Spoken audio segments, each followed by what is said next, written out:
live now. Yeah. As of right now, we're live. So okay. Da da da da.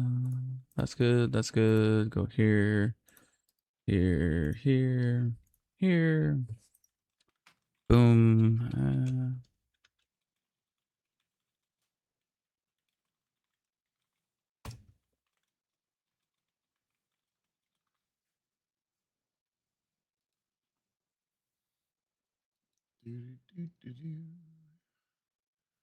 Right now, according to this, it's just you. Oh, let's see what fellas say. You know, I had probably my worst tournament, but it was a casual tournament. But I had my worst tournament of all time yesterday. Oh no. I went 0-3. Wait, Yeah, what system was it? Shatterpoint? it was Shatterpoint. Yeah.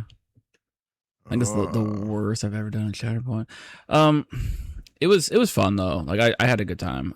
Donovan, he's a no mercy kind of guy. You give him one leg and he sinks it. So I drew coverts and I was like, I should reserve them. Like he went B1s, they went up on strategic. They take the tip of the triangle on his side, and I draw coverts. I'm like, I can just go kill them. This is easy. I go kill the B1s, and I'm like, no. We reserve them here. We reserve them.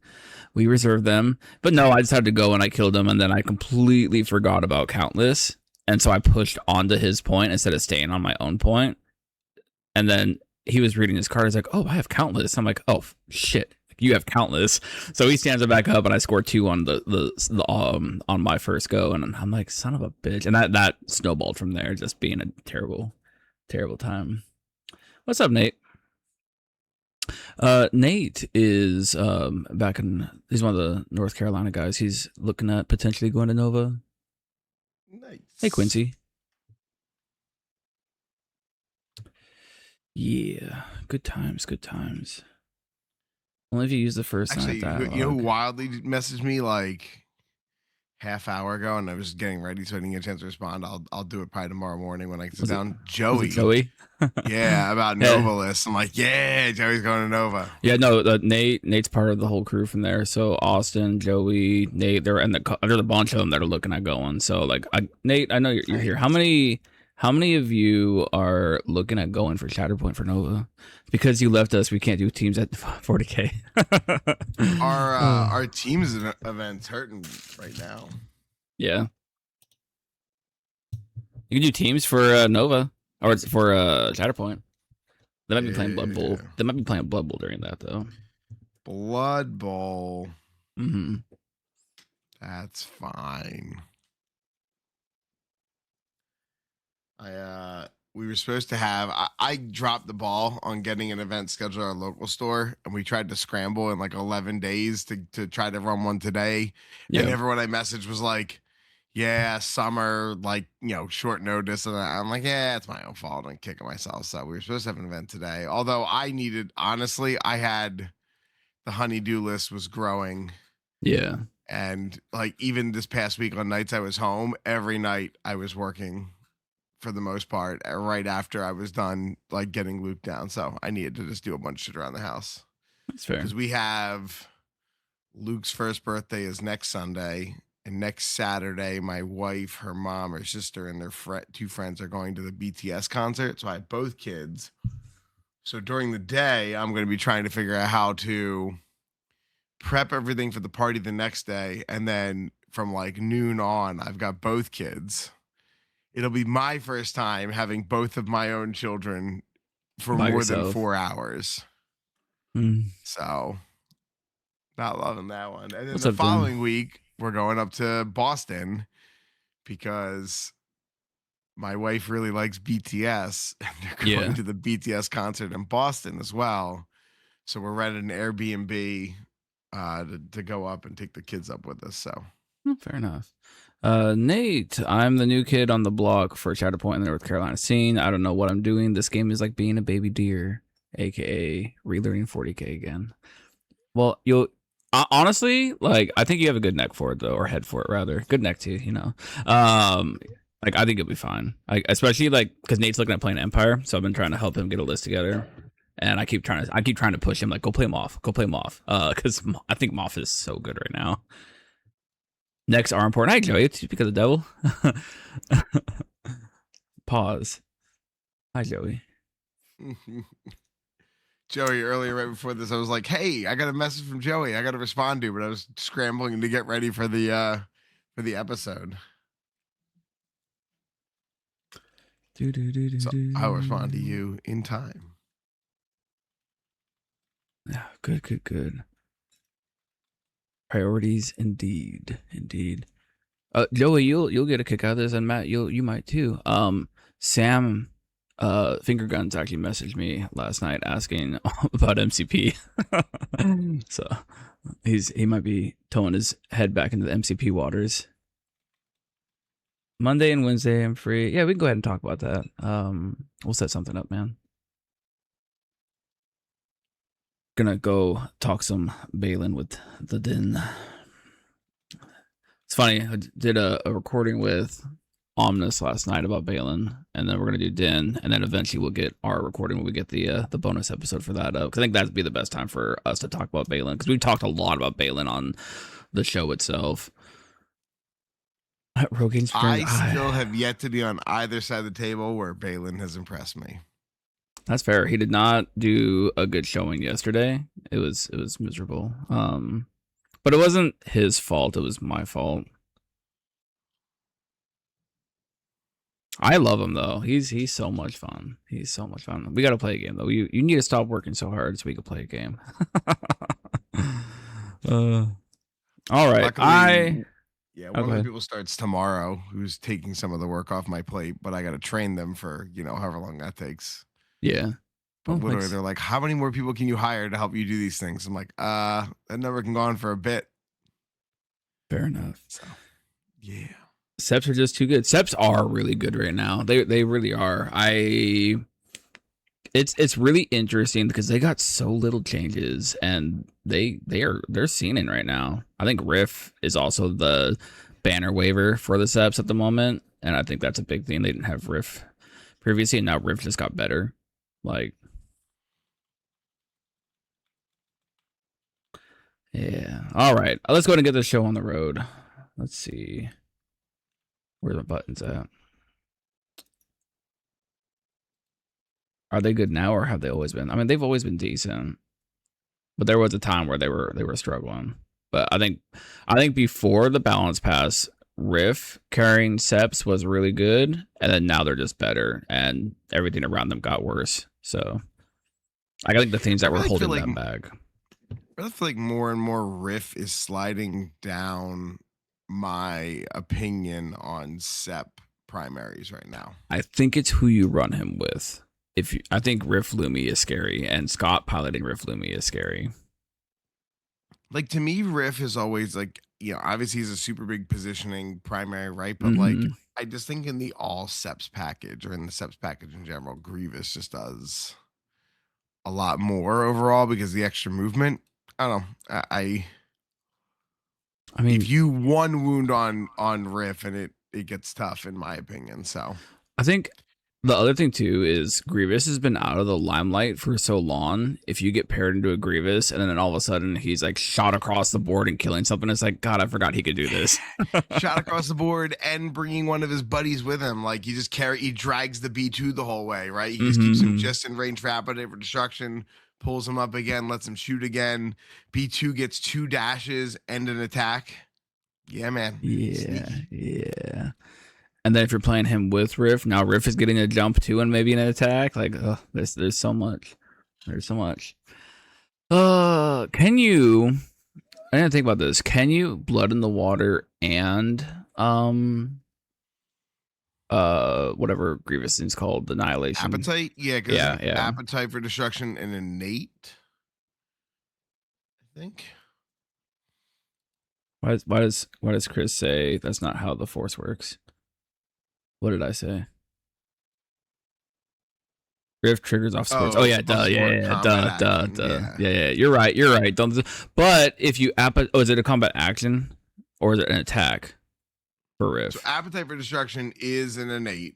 Yeah, I was pretty confident on that one. Let's go look at Rift. I think it's combat action because I I think it's feel like combat it'd be action too dumb too. if you could tactical network And riff then feels trigger. busted. Yeah, it's got to be a combat Yeah, that'd action. be Yeah, it's combat action. Okay. blood in the water, combat action for supports. Okay, thank you. See, I don't play supports, or I don't play I don't play seps. You don't play supports. That's why you went 0-3. You don't play That supports. you're So, right. I mean, You're right. I just had this a rough day. It was good. It was good. All right, let's go ahead and get this show on the road. I'm hitting buttons. are they the right ones? We can make them not the right ones. We could just start with the biggest intro of all time, with everybody say hello there to Accuser's new son, Ben or Benjamin. I think that's what he said. That's what he said he wants to do, right? Yes, that's what he said he wants to do. I think this is honestly the best intro for the timing. He had his son, what, two days ago now? 2 or 3, yeah. Yeah. So, big congrats to Accuser on his new son Benjamin. And that's why he's not here, and he's gonna be working out, trying to figure out his life and working on a schedule to figure out when to be able to do the hobby stuff. With having 2 kids now, so everybody, big congrats to Accuser. Go at him in the Discord and wish him well. Yeah. And with that, we'll go ahead and do the real intro now.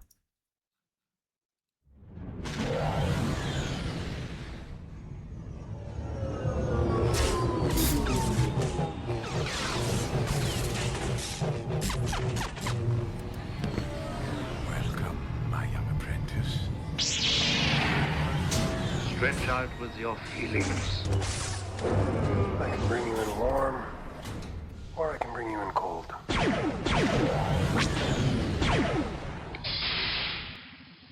Welcome back to another episode of Rogue Support, where we are always in your corner, the Cantina. And I just had to ask Accuser, is the middle name Kylo? Because that would be something he would do too. We're here for a good time, and we're having a blast. So we have some good things to talk about and some big announcements to make. I've been kind of sitting on this for a little bit because of the move and everything like that, but AMG sent us some stuff, and we're going to do some giveaways coming up here pretty soon. We're still working out the fine details because of all of us being extremely busy lately, but we're going to do some giveaways. I just wanted to put it out there that we're going to hand out some stuff to you guys for supporting us all this time. So big things there. So details will come out soon for that. Tonight's gonna be a big momentum forward for the show, because tonight's episode, we're gonna go ahead and do our primer for the bonus content and get that ball finally rolling. So tonight we're gonna be the start of that, and then we'll start releasing episodes as we discussed previously, for all of the primaries to start for this. I don't know how quite broad we're going to end up going with this, but to start, we'll start with primaries and be picky and choosy. So tonight will be the beginning of this adventure. Middle name is Kyle. Let's see the answer. He won't have his uncle threatening to murder him over a dream.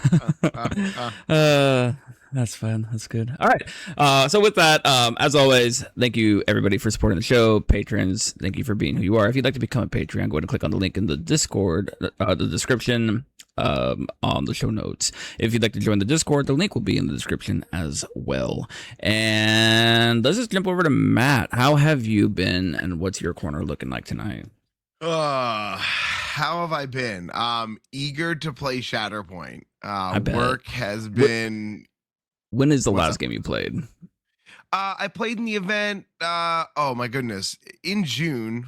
Mm-hmm. Was it June or the first weekend or the beginning of July? I think it was right after the 4th. I think that's when you had the 3 mirror. Yeah, I don't know. I mean, Chris ran it. He's in the chat. He'll jump in and remind me when it was. Yeah, that wasn't that long ago. Went up with Angry Penguin. We went up to that event. No, like that was only certainly within 4 weeks, but it feels like it's been a lifetime. I mean, things are just going a mile a minute work. Between, ever since I've been put in this new role in the end of April, and then corporate a week and a half ago hit us with this like blindside global initiative that changed like a third of the work I do. And I'm hiring not directly me now because of my role, but I had hired a bunch of people to come in and help do these like project coordination role, and then a bunch of the scope got changed. So here I'm panicking, right? Like I took my first couple days of PT or couple hours of PTO since getting this new position. My brother and I, by tradition, always go golfing around our birthdays. I'm in April, he's in June. We normally go in May. We went golfing a couple weeks ago. It was the first time we could sync up. I'm on the golf course listening in to with my earbud because my boss was like, "Hey, make sure you're at least listening in on this call. They're dropping some big news." And I'm sitting on the golf course like, holy shit, all these people I just hired, what's going to happen? Because like half of their job description has just been changed to having these other people cover it. So luckily, figured out our way around it. Won't have any issues. But I was sitting here like panicking, like I just hired a bunch of people. Don't tell me I'm gonna have to like fire a bunch of people. So that was the Yeah. emotional roller coaster I went on for like 2 days until I got it all sorted out. Cause like I asked people to trust me when they take a job working for me. And yeah, that's the last thing I want to do. But other than that, like Nova's coming up soon. Mm-hmm. I boy, we're gonna have a planning meeting this week to kind of like wrap our head around a few things. The Thursday events just didn't hit. Yeah. We're probably gonna do some open gaming. Like I have a bunch of notes still that I scribbled down from Battle of the Sands. I was hoping it was gonna be out by now to do something official. We might just screw around and do like some open play, some Battle of the Sands, stuff like that. So was a little bummed. We had more in mind for that. So is what it is. And our team event, I need to start kicking people to sign up because I think there's only like 7 signups, but I know of 4 teams right out of the gate, right? And that's 12 people right there. There's only 7 tickets sold. So I know I got to start getting my TO cattle prod out and running around and just, hey guys, hey, sign up. What day is teams again? Teams is on Friday, and then the GT is Saturday, Sunday. But Thursday we're gonna do a bunch of stuff, and then teams probably Friday night we're gonna do. I got to figure out when we're gonna do the community night and like trivia night. Originally we were gonna do it Thursday after everything, but like if we don't have Thursday events, we have to kick it to Friday. So I got to figure that one out. And then I gotta sync up with Accuser and my one other buddy are gonna help me write all the questions for trivia. So I'm excited. Gonna have to make sure they tone some down because otherwise, if it's all Accuser, my buddy, no one's gonna get the questions right except for the 2 of them. So, yeah, we're gonna have to get them to give us some softballs. I mean, when we did the trivia with Accuser, we failed horribly. So yeah, Accuser needs to be toned down a hair. And he was saying these are softballs. It's like, no, these are not softballs. What are you talking about? The fun thing is I'm trying to confirm. I asked them to relocate us over to the side where Legion is because Legion numbers are hurting again this year. Because I like Legion because they're over in the corner and have the big wall. Yeah. Because I have a projector and I wanted to do it like Jeopardy, so we could actually put like images as well. So like people pick a category, right, and like break off into a couple groups. I was going to get buzzers and stuff. And that way I can throw up an image like, who is that? Or what species is this? Or like, where do we see this character, right? Like in what episode, movie, whatever are we seeing? So I was hoping to do that. We'll see if I keep prodding the Nova people. I'm like, can we move? Can I get this wall so I can project on it? Because what I don't have is a giant projection screen. Like, that's crazy that Legion's got a drop in numbers when they were really low last year as well. It's remember like Bodner doesn't TO it anymore. When there's a Legion event on like the East Coast of the GT and Bodner's not running it, the numbers are going to suffer. I mean, I don't know what to tell you. Like, fair. So yeah, it was hurting last year. I haven't looked recently this year, but it was not doing well either. Well, hopefully they can figure it out. But what are you drinking? That's the next question. I am drinking. This is from New Trail IPA called Trail Marker. It is a West Coast IPA. Ooh. So it's interesting. My wife grabbed it. We had to run out today really quick to get some stuff. And I'm like, just grab me something that looks like I would drink it. And fair. I do like New Trail, and I obviously like IPAs. This is interesting.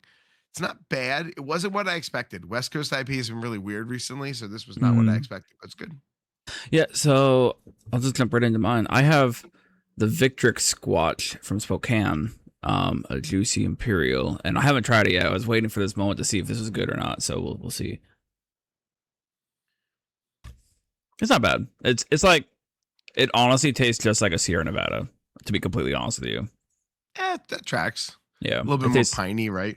Yeah, it tastes I was almost. Yeah, I was trying to do an old fashioned for accuser, but then I realized I have no bourbon in the house, and I had no bourbon, no whiskey, and all the scotches I have are like nice scotches, and I'm not a fan of a Scotch old fashioned to begin with. I really like rye or a bourbon, but yeah, I'm not using a nice Scotch on an old fashioned. Fair. So maybe next week I'll have the old fashioned together. Although next week's gonna be fun. I'll have my 1-year-old's birthday party during the day. There you go. Yeah. So we got basically I painted up Balin and the HKs. Went up to the little tournament up in Bellevue this weekend. Donovan decided to say welcome to high school punk and just 2-0'd. No, I did get a struggle. I did get a struggle on Donovan. I think I was the only person to get a struggle on Donovan on the day. I think is what I was told at the end of the day. So I'll take that. Moral victories. Yeah, moral victories. But I told him I'm coming for his lunch money next time. So Donovan, you gotta. I'm coming, man. We're gonna settle the score. Zero chill. No, it's gonna be an intense fight in the parking lot. That's how they roll up in Washington State. You got to have the homeless fights in the parking lot. So that was fun. We had 3 rounds. Tables were really cool. I will say, like, one of the tables that actually really kind of surprised me was, and I would like, I'm sure he's put them up, but just a refresher, and I saw he was in here. If you could put the Korban table pictures up, that'd be great, because he made terrain with clay and like it looks 3D printed and it actually holds up pretty well. I feel like I saw those in the Discord a couple weeks ago. I imagine so. I think it was a mix of some, like a couple things 3D printed, but a lot of the rocks were clay and stuff. Which was just super cool. Like it's just in a world where a lot of our stuff that we're getting for terrain these days is 3D print because it's easy and it's plastic. What I really liked about this is for the theme of the table, it being clay actually like makes it look more like the material that it would have been like for the world, right? Like the pillars of dirt. Which is really cool. It was a really well done table. I just want to applaud that. So it was awesome. Really good event. Durability, like so speaking of, I did not know that they were clay, and I leaned on one of them pretty hard. And no, it was fine. It was completely fine. And I was a couple beers in, so I was leaning on it kind of hard to get a measurement. So it is pretty durable, I will say that, which is really, really cool to see. Like it's neat to see a different material being used for terrain. You just don't see that very much. Yeah, when we first started making terrain for the store, back with like 40K, I tried to make some interesting things out of like plaster of Paris, basically. I'm like, oh, this doesn't work. This doesn't hold up. Like it looks really cool once, and then like you can clear coat the crap out of it. One person hits it at a weird angle and you can never fix that dent. Same with like using foam. That was the big thing for forever, right? Was like the built-in tables. So we had built-in 8x4s, right? For 40K with lips on them. And instead of what most of the local stores did, would put 8x4 foam down and then put different layers in there to like make pre-built-in elevation. I just did the plywood and threw a gaming mat on, but a lot of our local stores had the 8x4 like full foam boards. Those things, even like the dice rolling on them would ding them up. Yeah, no, that's completely fair. So yeah, the pictures are in Pod Discussion and Rogue Support Discord if anybody would like to go check those out. Tables look really cool. It's just a little bit different than just Imperial looking buildings, which is great, which is another reason why I love Matt's events too, because you're gonna get more than just Imperial buildings. You got trees, you got this. So like I love what you and Omnis do for you guys' train as you guys are setting up tables, because it's not just Imperial buildings and it's great. So go, if you I think we'll do this now because we kind of hit on it, but not quite. But if you are interested in going to Nova, please sign up. Go to Nova. Have a wonderful time. It is a very well run Shatterpoint event. Um, it's just a good time. It's one of my favorite Shatterpoint events to go to. It's just I actually think I like playing Shatterpoint more at Nova than Adepticon. It's just a better ran event. It feels less stressful not being at Worlds as well. Like Adepticon just feels like you're like go go go go go go go, and then it ends like it's such a compacted day. So.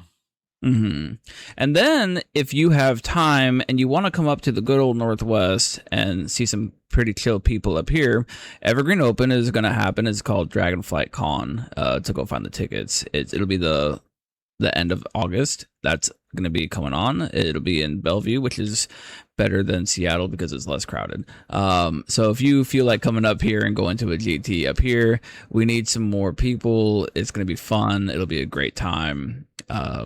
So go ahead and sign up for that and get out here to come play some Shatterpoint, because I think the biggest thing that we need to do as a community is keep going to these events, keep playing games, and just show everybody that this game ain't going nowhere and we're not going anywhere. So I think that's the biggest key that we have as a community at the moment. One more event though is going to be the Smite Club Open down in Arizona. Is the same weekend as Dragonflight Evergreen Open. So if you want to go down to Arizona during that weekend, go sign up for that event. So there are plenty of events going on, plenty of GTs and all that stuff. So go sign up, go play this game, and have a wonderful time.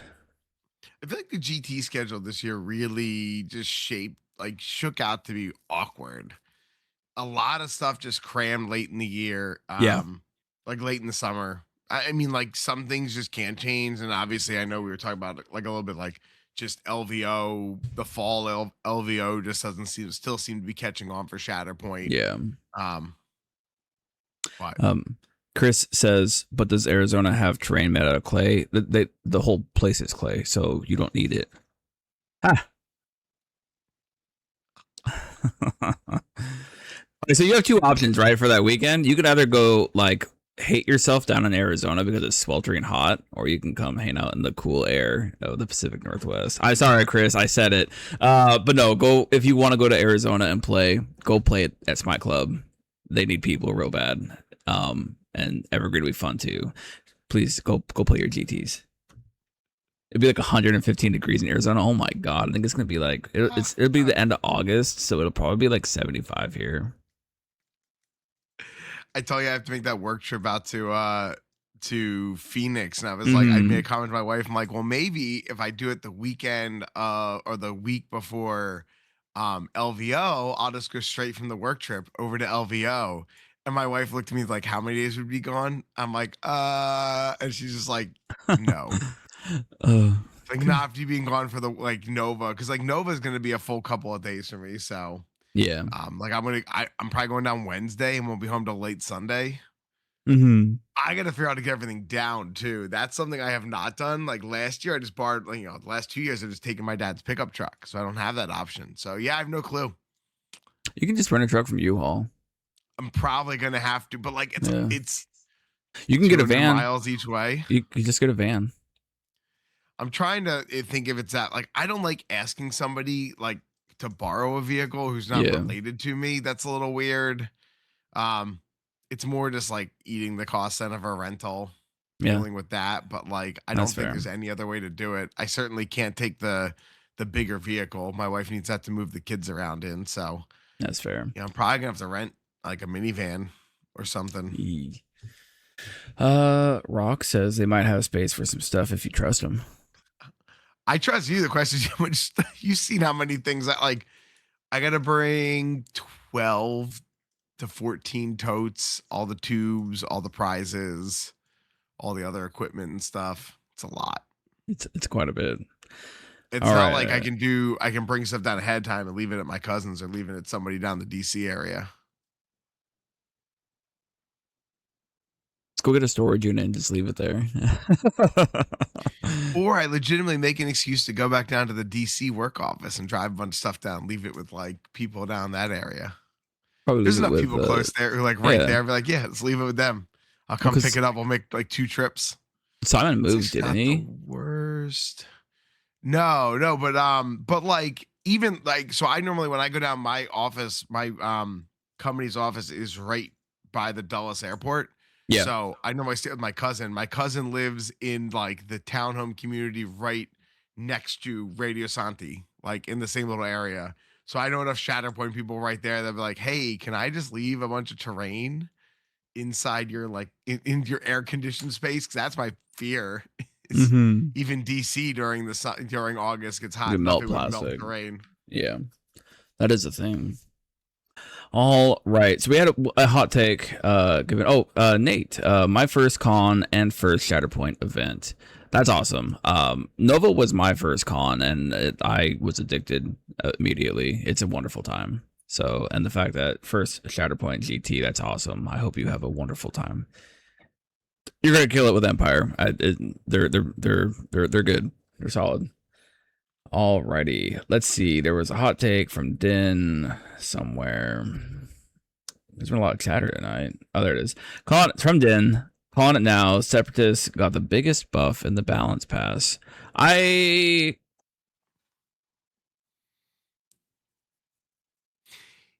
It's hard to separate the balance pass from the immediate releases right afterwards because I want to say Empire, but it's hard for me to tell if Morgan is skewing my view. But also, biggest buff in terms of percentage increase. Yeah. Separatists they kind of gained the went most from the bottom. ground. Yeah. Yeah, they went from the bottom to like they went from the bottom by a lot, right? Like it wasn't like they were at the bottom, but they were, fourth out of four. They were kind of sixth out of four. But you can say the same thing about Veers, who was literally the bottom. I mean, he wasn't literally the bottom. The literal bottom was CT. No, we don't include that one. That one doesn't exist. Still literally the bottom. The B1s and B2s are A tier sports. Absolutely.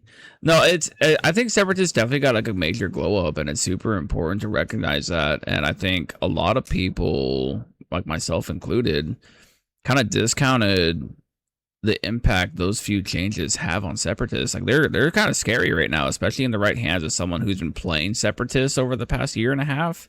They're gonna have such an advantage. Yeah, I mean, I really like B1s from the beginning. B2s, they're definitely better. I still think their expertise not being actual results on offense is really holding them back. But I think about it a little bit more, and with all the buffs they got, like if they had real expertise, they could get really nasty real quick. So it's not just that; it's real expertise. The reroll though. The fact that you could reroll expertise and not really care is like that's kind of nice. Like I didn't fail anything. I'm gonna reroll this expertise to see if I can push the envelope a little bit more, or like that reroll ability is just so good. I mean, look, the Seps biggest problem is still the problem they've always had, even when they're, in the beginning of the game, right? They just rely so heavily on their supports to be alive. And now, granted, B1s have a solution or have a, somewhat of a remedy in air quotes to that. But I mean, that's the big thing to me, right? Is that there's just, you're kind of limited there. No, that's completely fair. All right, so let's go ahead and jump into this episode. And the goal of this is really kind of give a primer to the thing that we've been talking about for, I think, probably a year, maybe even over a year now. I don't really know.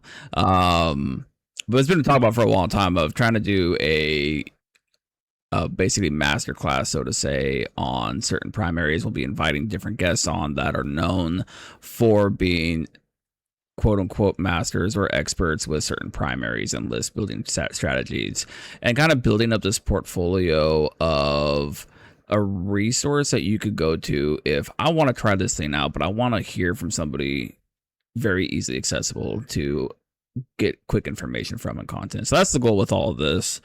Is there anything else that you would like to say as far as what the goal with this series is?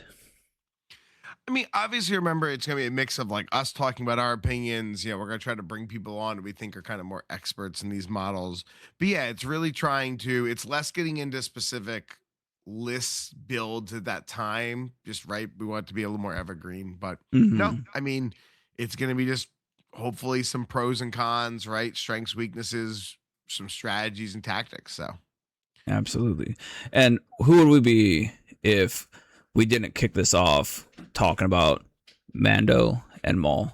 Ah, So ah. we're gonna focus on Mando and Maul for this episode. Go into them as far as things to consider, lists to talk about, how you play them, and start with that. And I think we start with Mando here. To be honest with you, what do you think?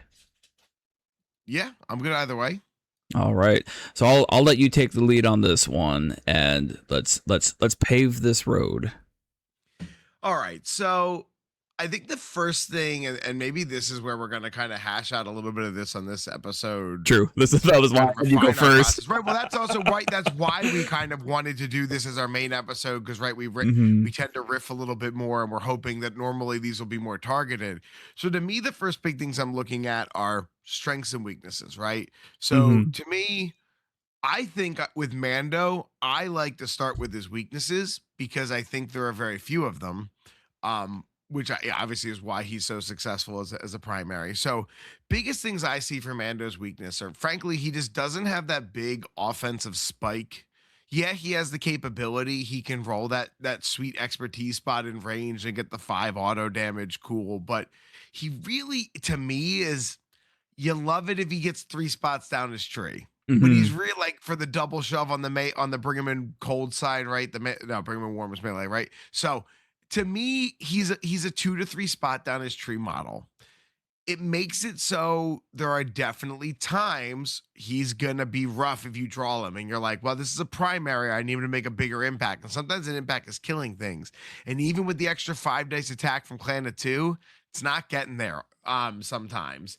And then the other thing in my mind is he often he because he gets to points very easily with with his extra movement and his revenge. A lot of times he winds up on a point and something dies and you're like, okay, cool, I'm gonna do nothing with my revenge mechanic because I'm already at full health, there's nobody around me to heal, and I'm on the point I need to stay on. Yeah. Okay, I guess you could argue that's a good problem to have, but I mean, to me, that's the biggest things that I see, right? Is this not having the extra offensive output.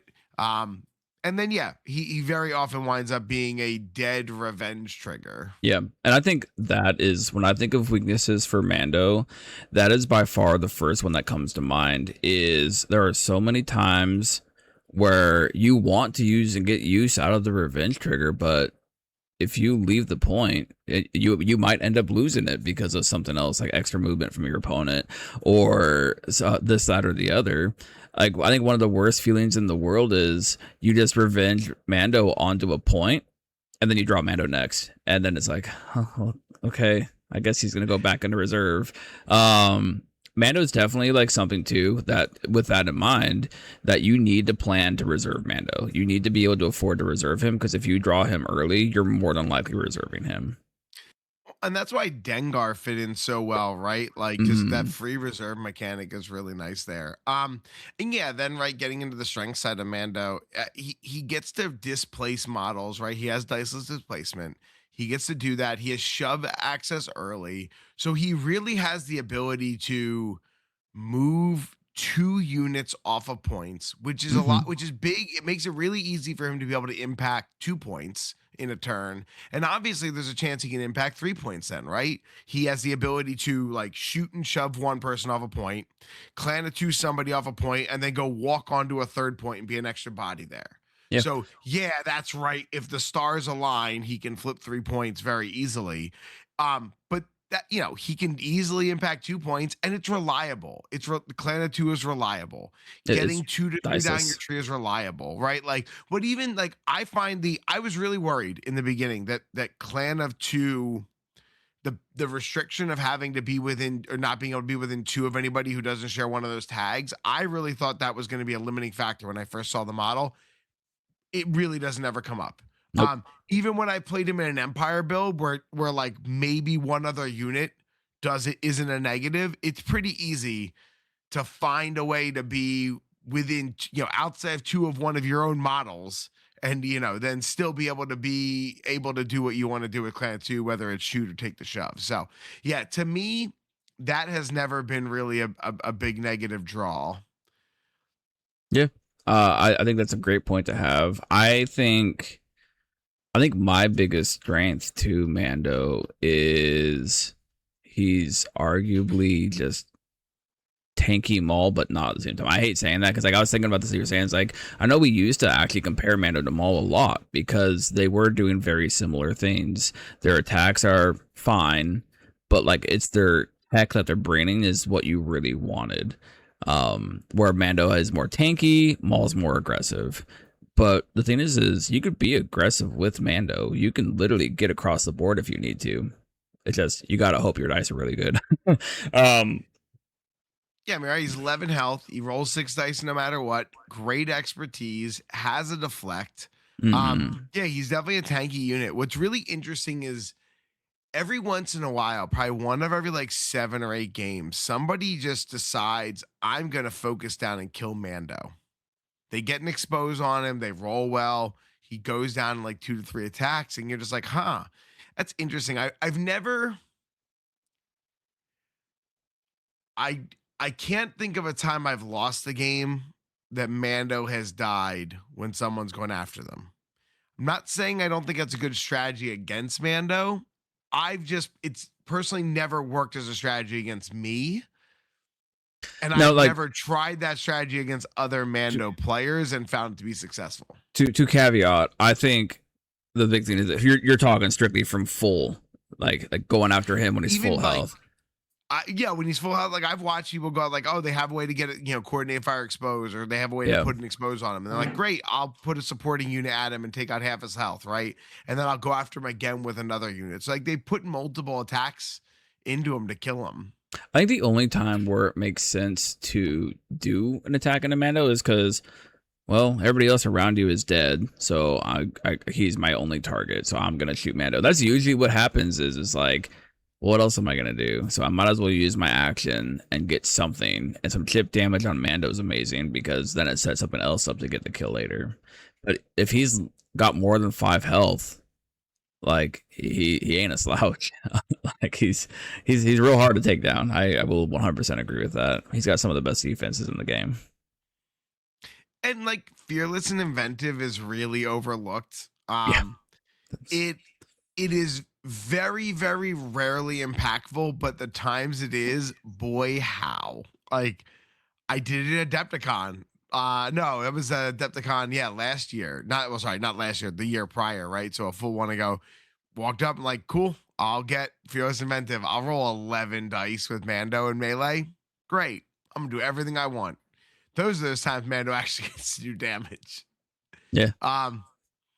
Yeah, I mean, I think past that, the big things like I always think with looking at Mando, right? I think you're spot on from a tactic point, making sure you have a reserve strategy for him.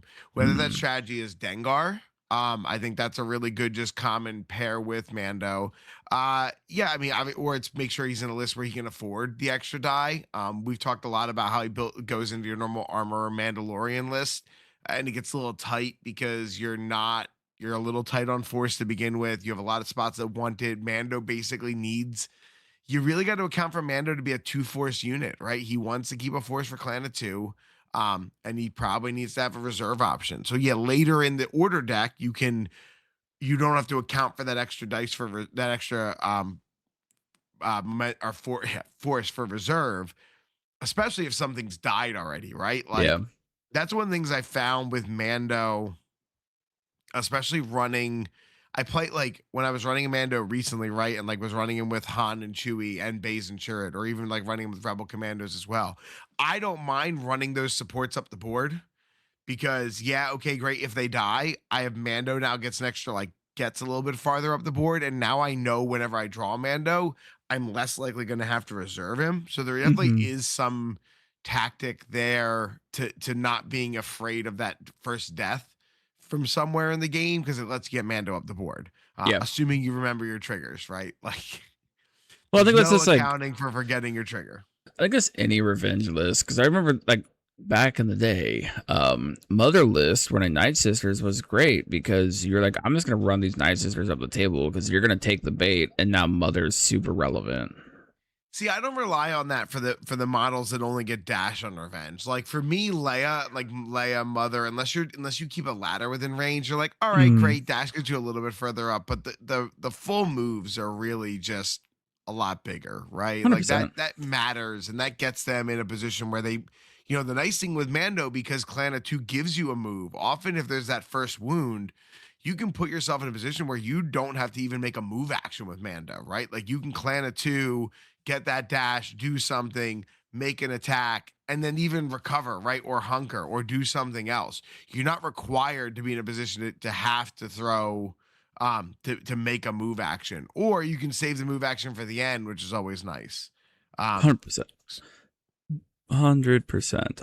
I think I do want to hit on this because while we have chat here while we're doing one of these, is they could be our outside biases or anti-biases, where I feel like we're gonna be biased during this episode quite a bit.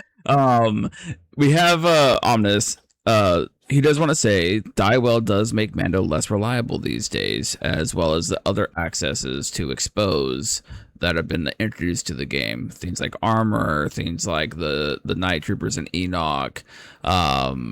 There are quite a enfeeble from the Inquisitors, fifth brother. There are multiple ways to kind of freely just get exposed out there, and it is kind of a worry with Mando. But the biggest thing I have to say against that is Mando still has a very good dice pool, and him rolling 6 dice is kind of makes up for the fact of if you shut his expertise off, it's still, I think, favorable for Mando not to just get bopped, and then you're only getting exposed on one attack if supports are attacking. Let's say he got exposed off the tree too. I do think that it is something that does bring Mando down a little bit compared to where he used to be when exposed wasn't as prevalent. See, But a lot of but some people lost coordinated fire exposed, right? So is it? Would you say the same really? number then? Because if we have Arf that I lost it, I feel like it's pretty much the same in my opinion. I don't think it's gone up or down by anything substantial. that's fair. Maybe a little bit, but not crazy, right? Like I honestly know if I'm sitting here going like, "Oh, now exposes." Yeah, I don't feel it's more prevalent at this point. Hmm. No, that's fair. I do think it is behoove you if you're playing Mando to understand where they can get exposed from, though, and be able to deploy properly. Because if they have access to expose like Dywell, and you have the opportunity to not put Mando directly across to give them super easy access to expose him, then that would be a good decision to control your opponent's ability to expose Mando, because then he can just go be that tank. Yeah, I mean that's obviously just something you always have to keep in mind. You have to be able to understand those threats. Um, I think even like that's something you want to think about when you're deploying Mando, right? Like if you see somebody who has easy access to expose, that might Mhm. impact how you deploy Mando. Personally, I like putting Mando on the side of the more aggressive units. I'm trying to line them up across from your Yeah. faders. You're right. Like anybody who says I need to run up the field and do something, maybe not armor because of that exposed, but anybody else, you're like, great, bring it on. Yeah, no, and I agree with that wholeheartedly. I like putting Mando across from, like, oh, you're playing Iden, here's Mando, and you're either gonna rotate your Iden or you're just gonna suck it up and try to do something on this side of the table. I think another thing that I guess we should, so we talked about weaknesses and we talked about some strengths. I think another thing to mention, going kind of back to weaknesses though, is you kind of are, there's a lot of traps when it comes to building Mando lists because of how tag agnostic he mostly is. Like he has tag reliant stuff, but it largely doesn't matter because he's just doing good stuff. And I have been playing Mando quite a bit recently, to where I'm focusing on making sure I have bounty hunters, Mandalorians, and scoundrels to be able to get the recovers and the hunkers, because I'm playing it around Balin. So I want to be able to benefit from all the hunkers going out. I think there are a lot of traps when it comes to building Mandalorian lists, because you could just put him anywhere, but I don't think he just works everywhere. Would you agree with that? He Correct. He's not gonna shine everywhere, right? Yeah. Like in my opinion, he kind of works. he's not going to be as bad as some other models if you literally said throw them in a spot blindly, right? But yeah, he's certainly not shining in a lot of different areas. Yeah. He's one of those revenge mechanic models I do think he's more free to play. Like, you can put him in a lot of spots than most, but not all of them. Trying to think of like definitely some spots I've tried to put him in that haven't worked well. I was trying to think of it too as I was saying it. It's why I was stumbling over my words. I was like, where have I played Mando that I actually didn't like? And I'm like, God, this is a terrible point because I can't think of one off the top of my head where I'm like, Mando felt bad here. But he himself feels good, but he also he takes away from synergies that you would put in the list elsewhere. And that's the concession point that you're making to bring Mando is you're conceding synergies to bring Mando. Yeah. And I tried putting him in with like the bounty hunter scoundrel builds pre-Balin. Like, let's see him with Cad. Let's see him with Hondo. Let's try these type of things. It just doesn't work well. At least in my opinion. And yeah, I mean, look how telling it is for Mando, right? Like Mando is such a just can play anywhere model that some of the worst things to pair him with are the things that come in his own box. Like, yeah. If you're playing him with his box, you're probably not winning that game at a competitive level. I would agree with that. It's sad. I tried playing Grief for so long, and it's just like it's a cool box. It's a great theme box. If you want to go have fun, it's a fun box to play. But if you're going competitive, which is the light that this is aimed at, is very competitive minded. You should just that box should be the bottom of your priority for painting if you're going competitive. To put plainly, I think IG has some stock, but I still have a hard time buying into Grief. I spent way too long trying to make Grief work and banging my head against the wall for that model. I just can't. I remember right before I joined the podcast, you and Accuser were talking a lot about Grief, and I remember thinking, like, man, do I really want to go on with these idiots talking about Grief like this? It is fine. It's fine. But anyways, Mando, let's talk about and I think some of the best ways to play this game is understanding what you want to do into what your opponent wants to do into you. So what can your opponent do into Mando to lessen your gameplay? Big thing obviously is like if you're on the side where Mando is, you got to assume he's gunning for shoves and force pushes, right? So backstopping yourself well against points. Sometimes you're like, I'm going to stay a little bit back off the point to try to make your range bigger issue.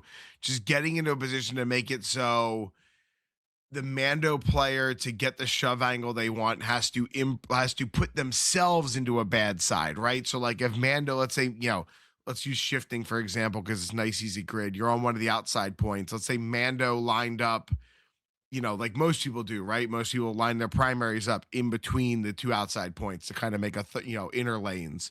So if that's going on, I'm going to keep a model on that midpoint that's on the Mando side more towards the center, right? So if Mando's coming still from the inside, it's going to be a harder angle for him to shove out if I'm like front center. So he's going to either have to go past me to the outside to kind of shove back in. So it can definitely make it a little bit harder. But yeah, playing against Mando, I'm playing around shove angles. Yeah. Is really what I'm looking at. I think that leans into my theme with Mando is knowing the terrain on the table. If you can put Mando on a bad side of the table where there's less ingresses or less easy access to ingresses, Mando's going to be way less effective. If he has to deploy behind a building in order to get somebody onto a point that's going to be active on struggle 1, Mando's going to have a bad time. Mando does not like terrain, which is hilarious because he's a Mandalorian and he is the only Mandalorian that can't jump. Terrain is not Mando's friend when it comes down to it. And I think that is a big weakness to hit on too, is you have to understand the terrain on the board, your ingress points. You have to know how to get around the board successfully with your repositions and utilizing all of his mobility successfully based off of the terrain on the table. And I think that is a major point when it comes to playing Mando. So this is a good thing, right? So this is a conversation we're having a lot recently with people about there's different definitions of success, right? So and this is something that's good to kind of talk about, advice to give to somebody looking to explore Mando. There's two major areas you can succeed with Mando. By that I mean, like, obviously the model's going to just do good things, right? But ways you can elevate your play. The simplest one is making sure when you have models that don't trigger Clan of Two, you're worrying about their distances when you place them around any objective, not just the objective Mando's near, but any objective. Always be thinking about, like, what happens if Mando comes here. I do that, right? Every time I place a model, I'm like, if Mando has to be here, where would Mando have to be? Especially when it gets weird when you're up elevation, right? With things like that.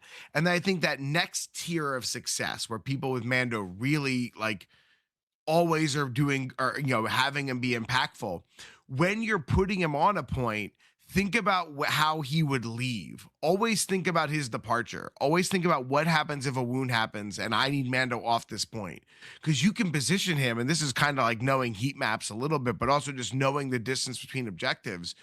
I can think of every map and go, great, on this point, I know if I position Mando properly, he can impact these 3 points with a revenge trigger, right? Like, that's that next level of thinking about Mando when you're placing him, is knowing, what does that repo get me? What points can I impact? Especially if you can kind of be sneaky about it, to what you said, right? Knowing where the ladders are. Because there's times where your opponent's like, oh, there's no way Mando gets there with a repo. And then maybe your opponent missed a ladder, right? So yeah, you get there with a repo and getting up a ladder and getting the extra distance. But it's things like that. That's how you're going to take that Mando game to kind of the next level, is making sure you're not just, so many people by default are just go, I'm parking this model on the middle of the point, like right on top. And that is not always, not saying that's a bad thing to do at times, but with Mando, who can move off so quickly, I almost always keep him closer to max range away and go, sure, if someone's going to go target Mando to move him, that's fine. Because you know what happens then?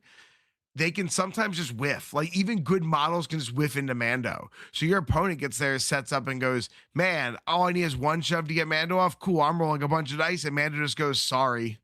Yeah, you got 5 successes. Well, cool, I block it all. Sounds great. You did nothing. Yeah, it happens. So I think that's that, like, those are the 2 big things I think when it comes to play with Mando that I'm always thinking about, right? Outside of the how am I going to reserve him, but it's really making sure when I place other units that don't play well with Mando around a point, making sure I'm being mindful of that, and then when I place Mando on a point, being mindful of his exit strategy. 100%. All right, I think the next thing to do is just do a quick rundown of his abilities. We'll probably spend some time here on Planet 2 because that's the most, in my opinion, decision point of Mando. And how do you, as a Mando player, decide, are you doing the shove or the 5 dice? If I need to get a model off the point, I'm doing the shove. I'm not risking that the 5 dice is going to get me a shove. So yeah, there are definitely times where you're like, man, I only need 1 shove. I don't need the full push too. I'm just not risking it. I've seen that 5 die attack go bad too many times. Nope. Too many models, even supports, have ways to turn crits down. So you're like, all I need is 1 crit to go through, or 1 expertise. Too many models have ways to do it. I'm normally going with the shove. It's still big. It's range 3, right? That's a big shove range. Like, you're only shoving them 2, but range 3 is big. All right, good, fair enough. The next one being Fearless and Inventive. I have lost games from my opponent using Fearless and Inventive on me because I forget it exists and I set it up. Fearless and Inventive is one of those abilities that just you never see, but when you do see it, it is game breaking, which is really cool. It's a really cool ability because it doesn't come up very often. But basically, it's what, him and Boosh, right? Yeah. I think there's only 2. But for a force reactive, when he makes a melee attack as part of a combat action, so he can't trigger this off of Clan of 2 for what it's worth. Before dice are rolled, he gets to add 2 dice for each enemy character other than the target that's not wounded and engaged. So there's a lot of stipulations here, which is why you just don't see it very often. But I think in strategic, you might actually see this more, because I know you and I have talked about this before, where on strategic, that middle point on struggle 1 gets clumped.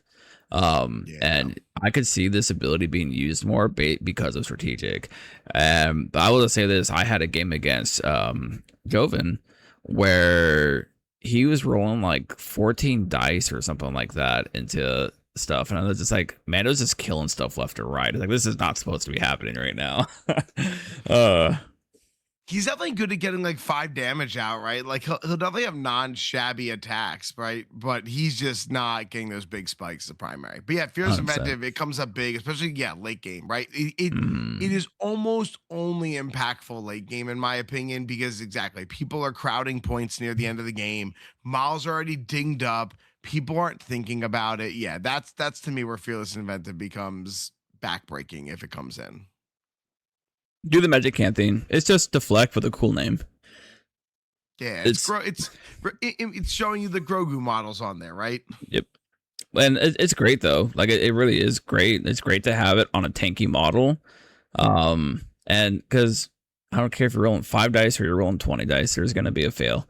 It's just 8-sided dice do that. So there's that. And then his identity, which we talked about pretty much the most on this episode so far, because this is pretty much, in my opinion, this is one of 2 whys you're bringing Mandos. One is Clan of 2. 2 is his identity, and his identity being when an enemy character wounds another allied unit. Notice this is not attack. This is not nothing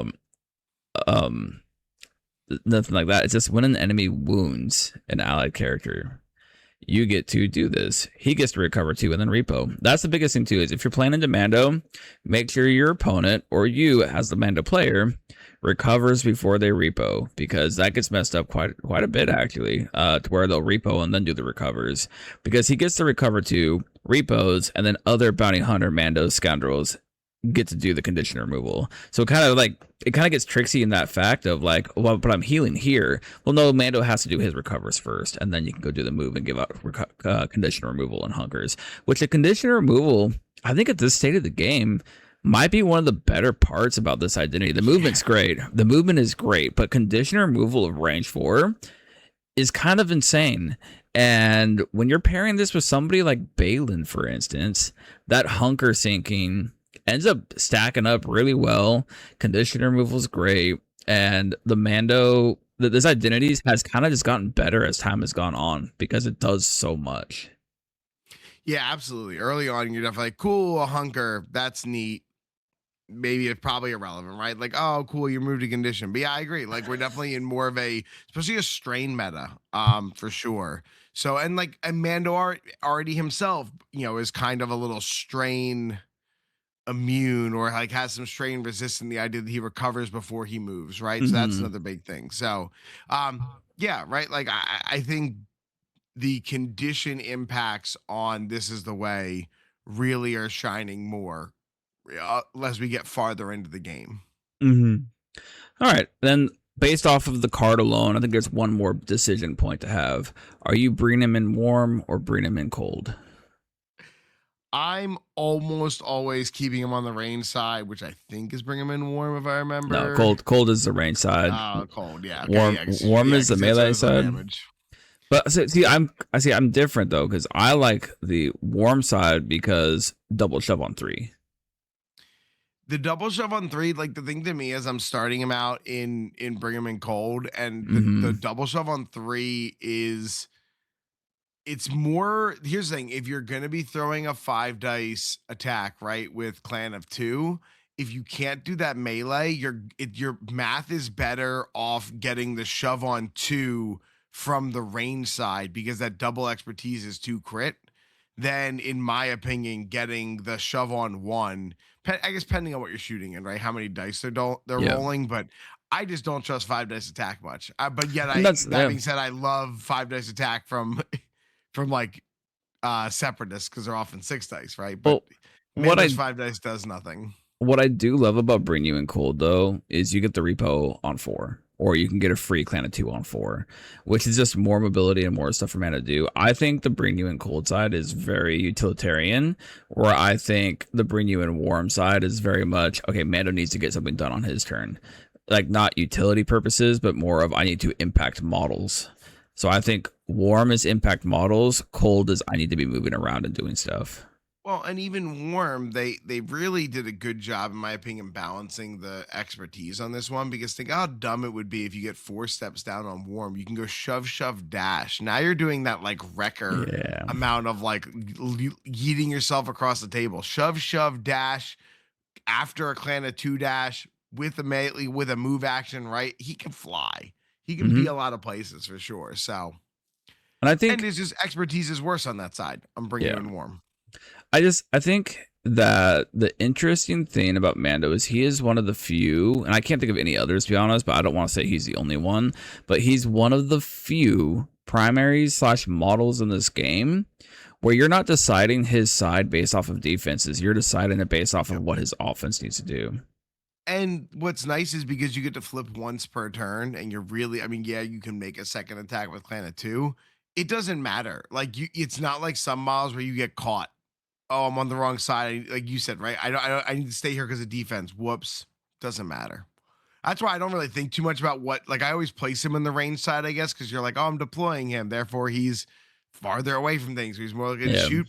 It doesn't, you're never punished ever. Yeah, that's fair. All right, I think we've hit the card good enough. I think we can round this out. We talked about thoughts, ideas, things to think about when you're doing this, from terrain to revenge triggers to all the stuff on the card. I think to round out this deep dive into Mando, what are the basic play patterns that somebody needs to be doing with Mando? Keep him near the action. Keep him near points. Keep him on critical points.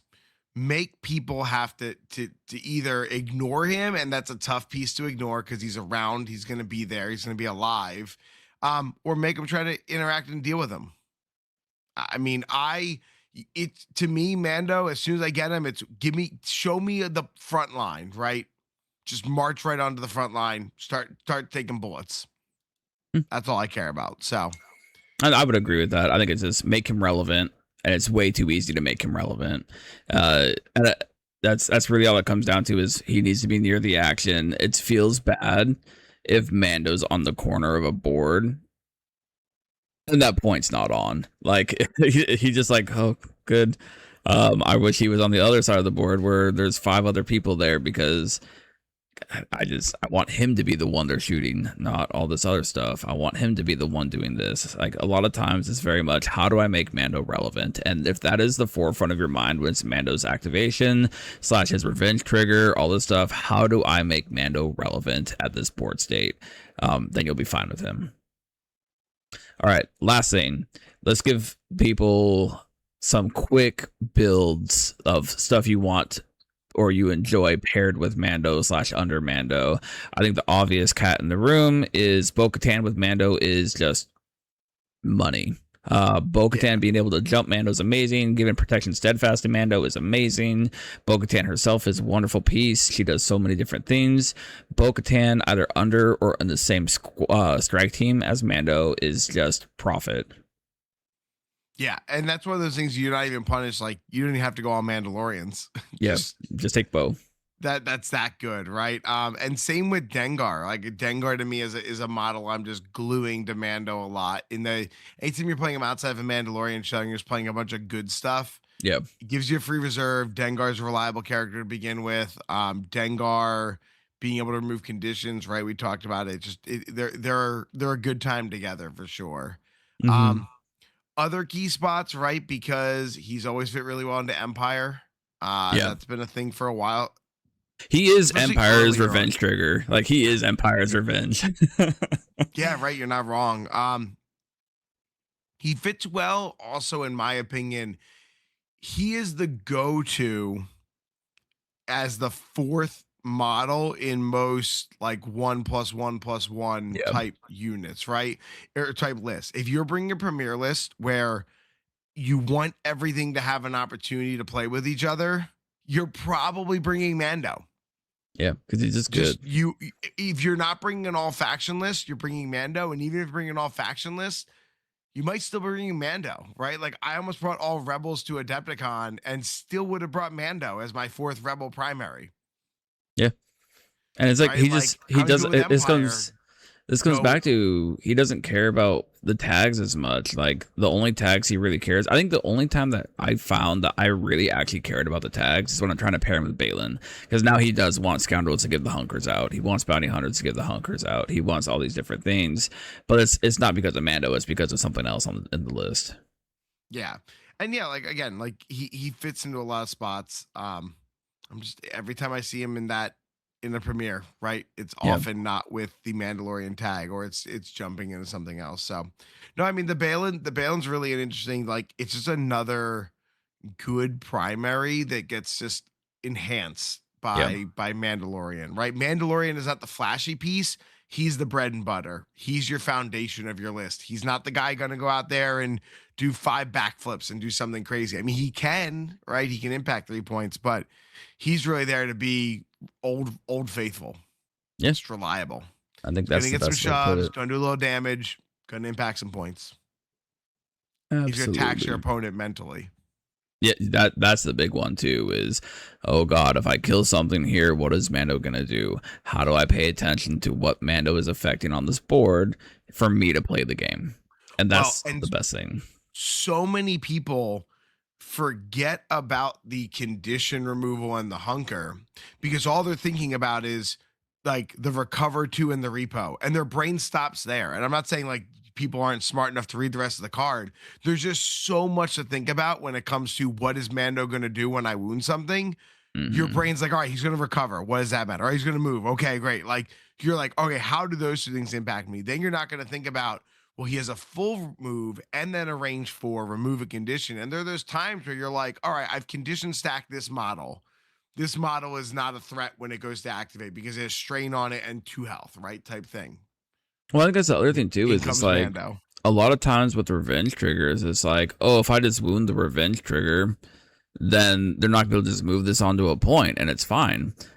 Well, Mando still gets a benefit even if he's wounded. Like he's gonna go through and clear some work that you've done somewhere else, and that can be like the difference in a game of, well, I thought I had this model pinned that wouldn't be able to affect a point when you drew them, but now they just could do whatever they want, and that's Yeah, big.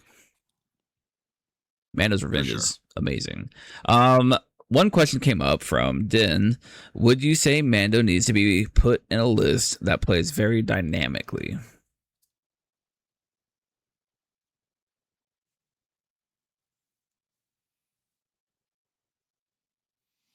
It depends on we're defining dynamically, because like I can think of multiple ways to define that. Like, are you going dynamic? Like, yeah, I don't know. I think I need to understand what you're calling dynamic. That's fair. If I had to assume, I would say like how I say like I need a pusher. I think that's kind of like what he's Lots of mobility. Okay. okay. Fair. Um,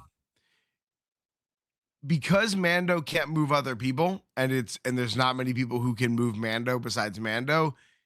I don't think he needs to be in a list that's very dynamic and has a lot of movement, but absolutely and this is why I think Mando's worst pairing spots are those bounty hunters, right? Because Mhm. bounty hunters so rarely move other bounty hunters. Like if you take like a Mando CAD list or a Mando Hondo list, like there's not a lot of out of activation movement in those lists. They're So yeah, all where Mando's selfish.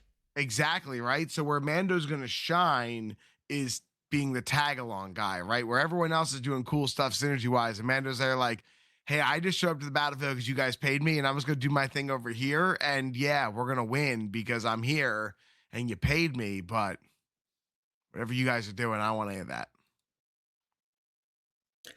He says, I feel the rest of your list needs to be synergistic while Mando is a solo operator. Yeah. And it isn't to excel with him at a top level. Absolutely, the rest of the list needs to be able to function without Mando, and Mando is just the icing on the cake, right? He's just a reliable piece who's going to do good things. He's the Dr. Pepper that you have with your pizza. Dr. Pepper's terrible. Terrible. Fine, he's the cherry Coke you have with your pizza. Is that better? Mr. Pibb? Mr. Pibb? Root beer. He's a Mr. root Pibb. beer. He's the root beer. He's whatever your drink of choice is. And then one more, Kylo Chris. It's solid. You can You can move 2 pieces. Solid defense, expertise tree, revenge trigger. Do you think revenge lists as a whole are mostly only worth it if you have double revenge primaries? I think this is 100% meta dependent. Like in the meta where we're headed / currently / how things are shaping up, because I don't think the meta is defined yet. I think you can get away with a single revenge trigger. I don't think you need 2 right now. But like where we came from, you needed 2. Yeah, you can get away with 1 as long as your other piece has to be a non-support piece, though. It has to be a model that does flashy things, in my opinion. It can't, like, I don't think you can do as well with the Mando Gideon build that you could before. The Mando Gideon build, in my opinion, only works in that full Empire shell we talked about. Like, I ran an all Empire list, and Mando was my 4th Empire primary. That's where I think it's still good. I don't think I would bring Mando Gideon as a standalone list right now, as much as I do think Gideon stock is on the rise, in my opinion. I'm buying on stock Gideon. So am I. And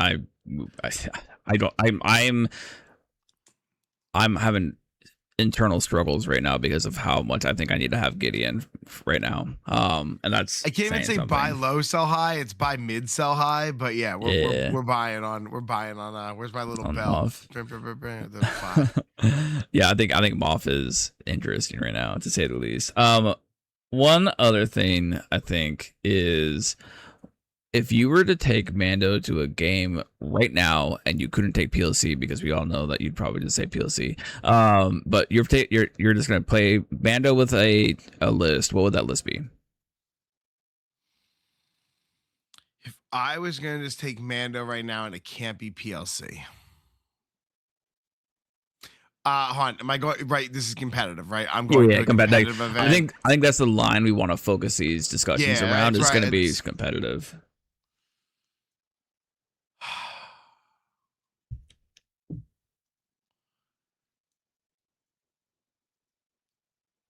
I almost wanted to say Balin, but I really don't like Balin right now.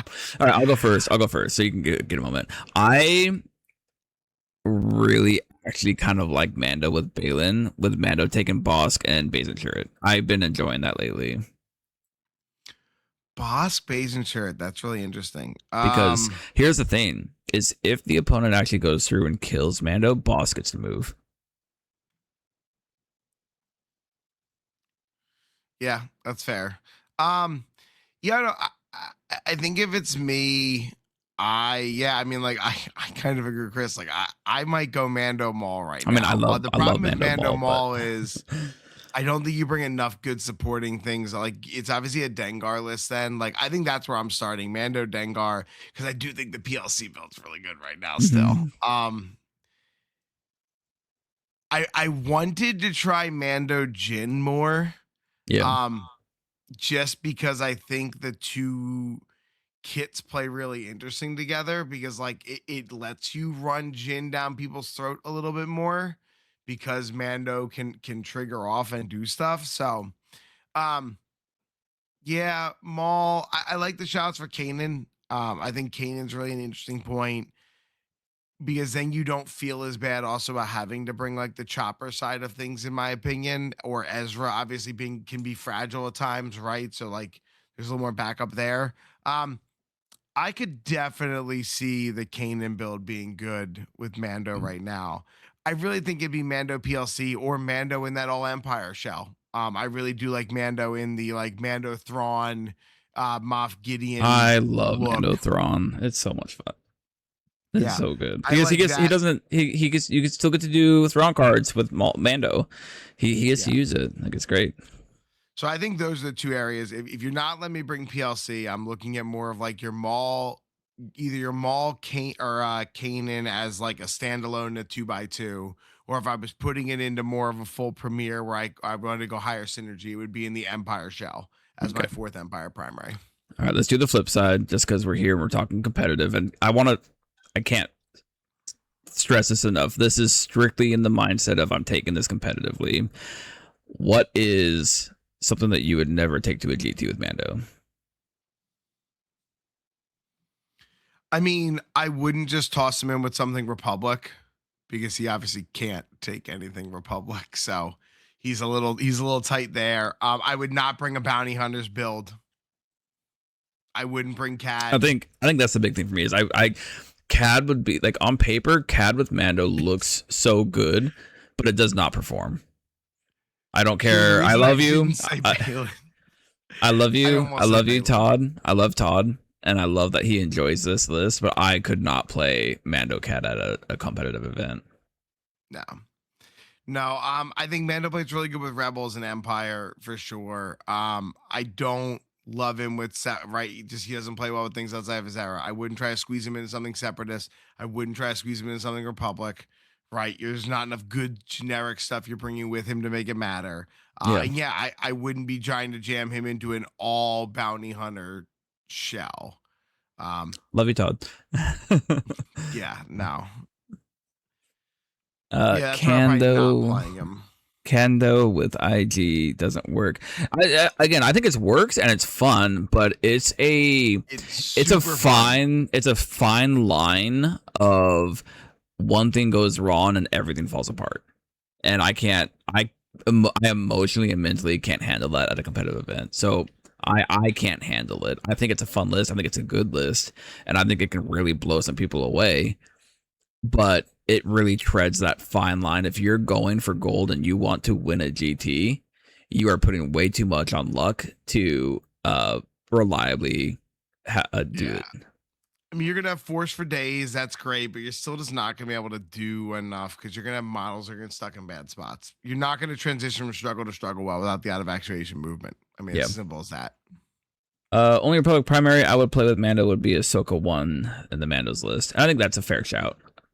It's fair. It's a fair shout. I saw that list. Was played. One of the Clan 2 guys, I feel like, was playing that a bunch before the first errata.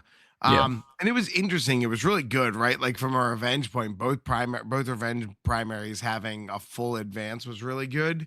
I was never a big fan of it. Like I would have rather played Mando Kanan, right? Yeah. Or Mando PLC for a double revenge list with Mando. Kylo Chris said armor Mando doesn't work peak, it seems. I have never ever in my entire time of playing armor like Mando armor, and I have been very, very vocal about it, how I think it's absolutely just way too stressful of a force list, and you need too much force to get anything done, and you end up feeling short. However, something has changed recently, and their names are HKs. If Mando takes the HK droids, that list works now. It's a 5 force list. Every activation once force. Except for the HKs. HKs. But there's 7 activations in the deck. And you, even if the HKs don't want it, you still have 6 activations and the 1 force. Yeah. And you have to have the ability to reserve Mando. Yeah, no, it's still rough, but it's better than I would actually play it. It's on my short list to play, but I have not played it yet. I think it's interesting, and it's definitely piqued my interest to play Armor Mando that way. And I do think that the Mando Lobot HKs is actually super interesting, especially with what Lobot's doing. However, I haven't played it yet, so I can't speak on it one way or the other. I just thinking about it now, I give AMG a lot of credit for not taking the low-hanging fruit, because I can't think of a way you could make Mando armor, like any tweak you could make to either Mando or armor that would make a Mando armor list good. Because obviously in AMG's mind, right, they're like, oh, we want players to be able to play Mando armor and be good with it, right? Obviously they could have just been like, well, we're going to tweak something. We're going to give armor a 3rd force because we want Mando armor to be a thing. But then armor would be too busted in other spots, right? Mm-hmm. So I give AMG a lot of credit for showing restraint to not making that list better, because I don't see how you do it without busting one of the models. I will say there have been people that have done good things with Mando armor. I'm not going to say it's a bad list, because it is a good list. It just comes back to one of those lines of, if I am taking this to a competitive event and my goal is to win, the list is too risky. Put it this way: if you told me somebody won a 20-something person GT with Mando armor the bigger surprise wouldn't be that it was a Mando armor list. It would more be that Mandalorians won the GT. Wow. It Like, hurts. I mean, in all seriousness, right? Like, but like, that's more what I'm going with, right? It's not far fetched that Mando and Yeah. Armor would win. Once you can accept that Armor can win a GT, yeah, okay. I think Armor is better with a few other primaries, but yeah, Armor Mando is certainly a fine, solid B+ list, and every once in a while, a B+ list can get a run, a solid run when it matters and win a GT. Yeah. All right. I think we've done a good job with this one. I can't think of anything else I would want to say on Mando. We did go a little bit longer on Mando than I thought, but Maul should be quick, right? Right? We've never talked about him, so I don't know. It's gonna be all new territory for us. Yeah. He's this new character. He's kind of red, a little black. Hard to tell how many legs he has at any given time. Sometimes they're robot legs. 2. Sometimes they're robot legs. Sometimes they're not. All right, so let's start real quick. Lord Maul. Sometimes they're just not. He's eight squad points, 3 force. Lord Maul, not Darth. I gotta make the accuser crack, right? Sometimes the accuser's teenage son cuts his legs off. All right.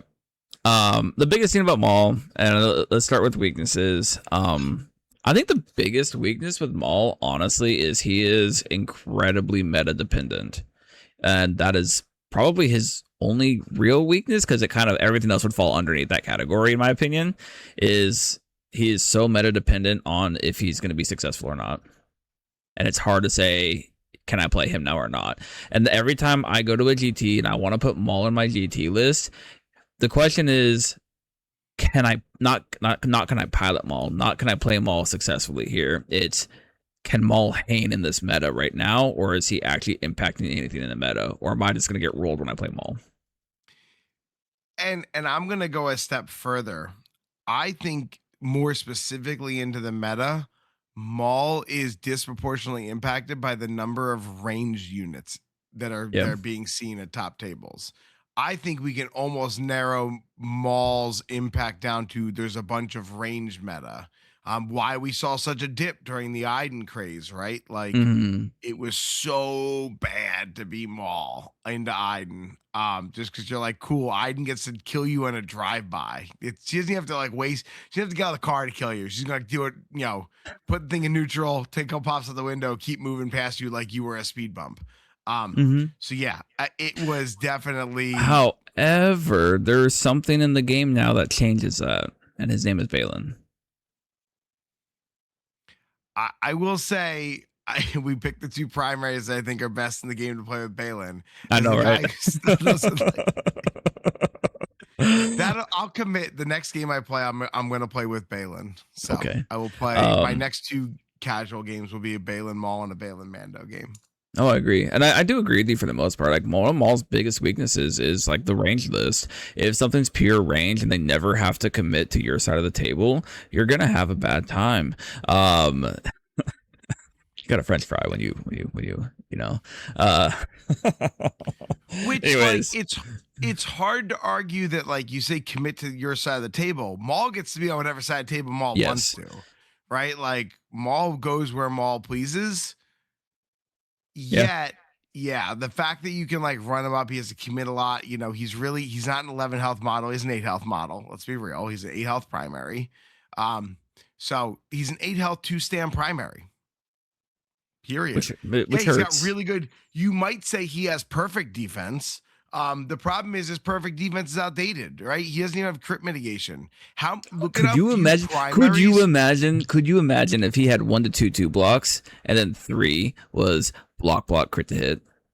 Yeah, right. Like, think of how many primaries don't have crit mitigation. Yeah. It's not a lot.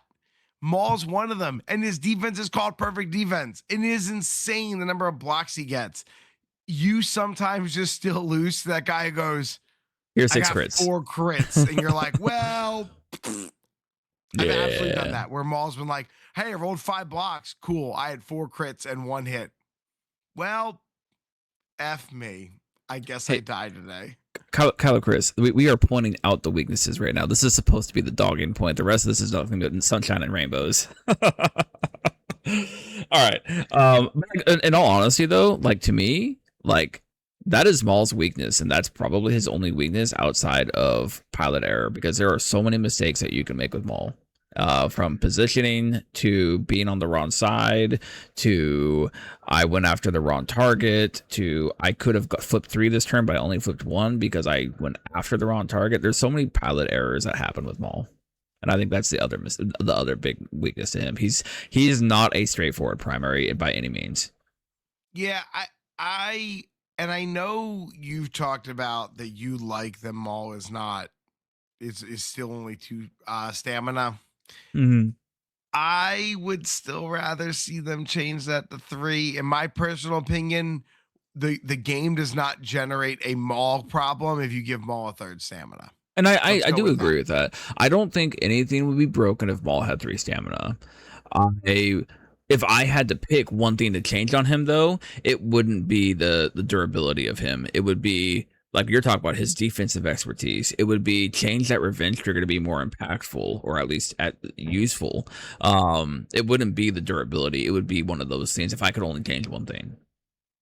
I also want to kind of point out, right? Like Maul to me is, and this is a little bit in the Star Wars universe in general, right? Like Maul is like that Boba Fett character. This is right. He's only in the main story arc that people know very little, right? A couple minutes, and then the fans Everywhere love else. him, Yeah. right? Which is why I was always curious that when they put Maul in the starter box, always seemed interesting, right? Because it's Maul, Asajj, or models that people don't know. The funny thing, though, the funny thing is like, yeah, he's in the movies for a short amount of time, but like through like general media from Clone Wars and other stuff, he is so impactful to the Skywalker saga.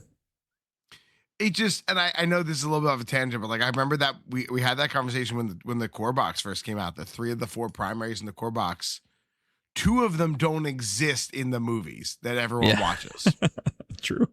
So like I remember people looking at the box and going like, "Who is Ahsoka? Who is Asajj?" Like, sorry, but no, that was absolutely fair. off on a tangent. We were talking. Well, I'm just thinking about like them buffing Maul, because I even think back to like you guys had the interview, right, where you talked about it, where with like Maul not going up to 3 stam, and I still think I disagree with it. I don't think it's a problem. I like your arguments for it. I don't think it's a problem giving him a 3rd stam. So I look at 2 stam as a weakness. I'll concede that it is a weakness, and it is something to be cognizant about. And I'll just leave it at that. I think there are definitely some things that I wish that he is starting to feel outdated with a lot of stuff. But here's the thing: is a lot of stuff is outdated on him, but he still puts in so much work. Like, and let's go over to some of the one more weakness real quick. His eras. I do wish he was extended to Reign of the Empire, like the chat is saying. Like, if he could take Ezra, I feel like that helps so much with Maul's builds. I would love Maul that wouldn't make to have sense more eras. canonically, right? Though. No, not at all. Not at all. It took me a second to catch what you were saying. I was like, what? It also goes back to the same idea, right? Like the people at home don't know that. They're like, oh yeah, he's the guy who gets cut in half in the first one and kills Liam Neeson. Yeah. No, you can't never kill Liam Neeson. Not even in Kingdom of Heaven. He doesn't die. He's doing something else. Good movie. All right. So I need a Devon secondary. Yeah, absolutely. All right, so let's go over to some strengths real quick. I think the biggest thing about strengths with Maul is he is one of the fastest primaries. He is so fast, and he can impact almost anything on the board from the start of the game. Especially if ingresses are kind to you, he absolutely can impact anything if he's the first pull. Like, you're not really upset to pull Maul first. He very reliably gets 3 full moves, right? Like getting 2 down to tree on Sinister Cunning is stupid easy. So, right, it's advanced, it's 4 speed, pull someone in, hit him with Sinister Cunning, or just throw a lightsaber, hit him, and then pull somebody else. when you draw Maul, the question is not will I impact a point this turn? It's can I impact 3 points this turn? Yeah. Because I'm almost certainly going to impact 2. Yes. Can I make it 3? Yes. 100%. Yeah, it just comes down to that, and I think we'll get into that later when we get to play lines. He is so mobile. He is so fast. He is. I have a force. He was and is the. I have force issues with this list. Can I fit Maul in here? And I think that should be a genuine conversation. And that's the second strength, in my opinion, to Maul, is that he is a force. He's not force battery. He's not refreshing force, right? But he is a 0 force impact, 3 force primary. Yeah, he is a that's amplifier. a big thing for him. Yeah, right. That's a or big enhancer. thing for him. Is well, so many times, right? You know, you have 7 activation cards. You generally have 6 force. Well, great when Maul, who you don't hate having to, Shatterpoint him either. When Maul doesn't need force, that's huge. It does so much to your list, takes so much pressure off of needing to be able to read the tarot cards to see what's coming up next. So yeah, I think that's actually, in my opinion, it's 1 in 1A, right? Like, yeah, he moves a ton, he pulls. I think we talk about him as a force battery, as a passing thing. I think that's really a bigger impact, especially to list building and creativity, than people think about. And that's why I just always love having him in my premiere, because it's like, if he's the first thing I put in my premiere, it's never really a conversation of, am I going to have too much force playing this with Maul? It's just, is Maul going to survive? That's the question I have to ask. Maul is one of those primaries. Maul's a lot like Mando. He's a primary I never reached to start with, but I almost always consider slot him in. I always start with him, but that's right? Different. Like, I don't ever start the list with Maul. I really don't ever start the list with Mando. But he ends up in there. Almost always considered, right? Like, they're always on my short list of models that I could have put in there. Yeah. And I think that says something. And to this day, like 3 years later, this character is still relevant, and it's amazing. All right, let's get back to some strengths. I think he has just an amazing tree. His tree, not trees, his tree is very, very, very good. So here's where you and I differ on. We'll wait till we get the tactic on this one. Okay, I think Sinister Cunning is a great tree, because you're having 4 damage shove repo on 2 successes. That is incredibly reliable to expect to hit. After that is when it starts to get questionable. But the beginning of his tree is just so solid that you're okay with just getting 2 successes most of the time, especially if you're just slinging your saber from range 4. And that's how one of the ways he's able to go and actually impact 3 points on his turn, is because he's moving so much, and this enables, since he can shove somebody off if you only need 1 shove. I do wish he had double shove on this side of the tree, but 1's good. Well, because you can also be in almost any position you want to be, right? Like, and if a model is really like dead on it where a shove doesn't work, then you just use your nowhere to run and pull the model off, right? And that's the one you pull instead of the one you shove off. Do you have any other strengths you want to hit on? No, I mean, when we talk about tactics, we'll debate tree a little bit, because I have a slightly different play line. I mean, it's almost the same, but and I have some justification behind it. That's fair. I cannot wait. Okay, so we'll go through abilities real quick. Number 1. Speed. 4 speed's very, very good, and the fact that he just gets to take a damage. Actually, we should probably start with his identity. Yeah, start with sustained by rage. Okay, so his identity is sustained by rage. When he wants to spend force to use an ability, so here's the thing that has always been interesting, and I really hope they explore this game space at some point.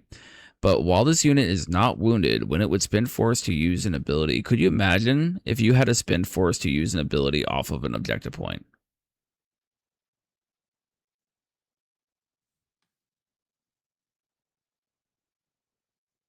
That would be cool, wouldn't it?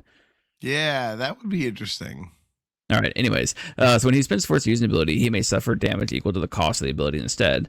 The thing here about this that needs to be hit on, in case you did not know by this point, or you're new to the game and you did not know, you can't split this. It's all or none. You can't say I'm taking 1 damage and spending 2 force. I'm taking 2 damage and 1 force. It's all or none because the fact says it suffers damage equal to the cost of the ability. There's no splitting here at all. Unlike something like Shin, where I'm pretty sure hers is she reduces the cost of an ability by how much hunker she is spending is what hers is, if I'm not mistaken. The other part of his ability is for every 3 damage this unit has, he gets to add 1 die to his melee attack rolls, and for each injured token this unit has, he gets to add 3 dice to his melee rolls. So his melee starts to scale, and from your opponent attacking him, from you using your abilities, he can turn himself on by hurting himself. And and it just goes from there. So like his identity is like basically the foundation of his character and what he's able to achieve. Then we go back to his abilities. 4 speed, 1 force, or 1 damage, gets to make an advance. Pretty straightforward. This helps him kick off his thing. A lot of times this ability, I think this is like where you could honestly mess up your Maul activation, is you have a terrain spot where you're going to need to make a climb action. Well, you can't use 4 speed to make a climb because it is an advance. It could be a dash, it just can't be a climb. So you can, like, say if you're engaged, that advance becomes a dash. That's fine, but you cannot use 4 speed to make a climb. So you got to make sure you plan out your route ahead of time before you start moving Maul.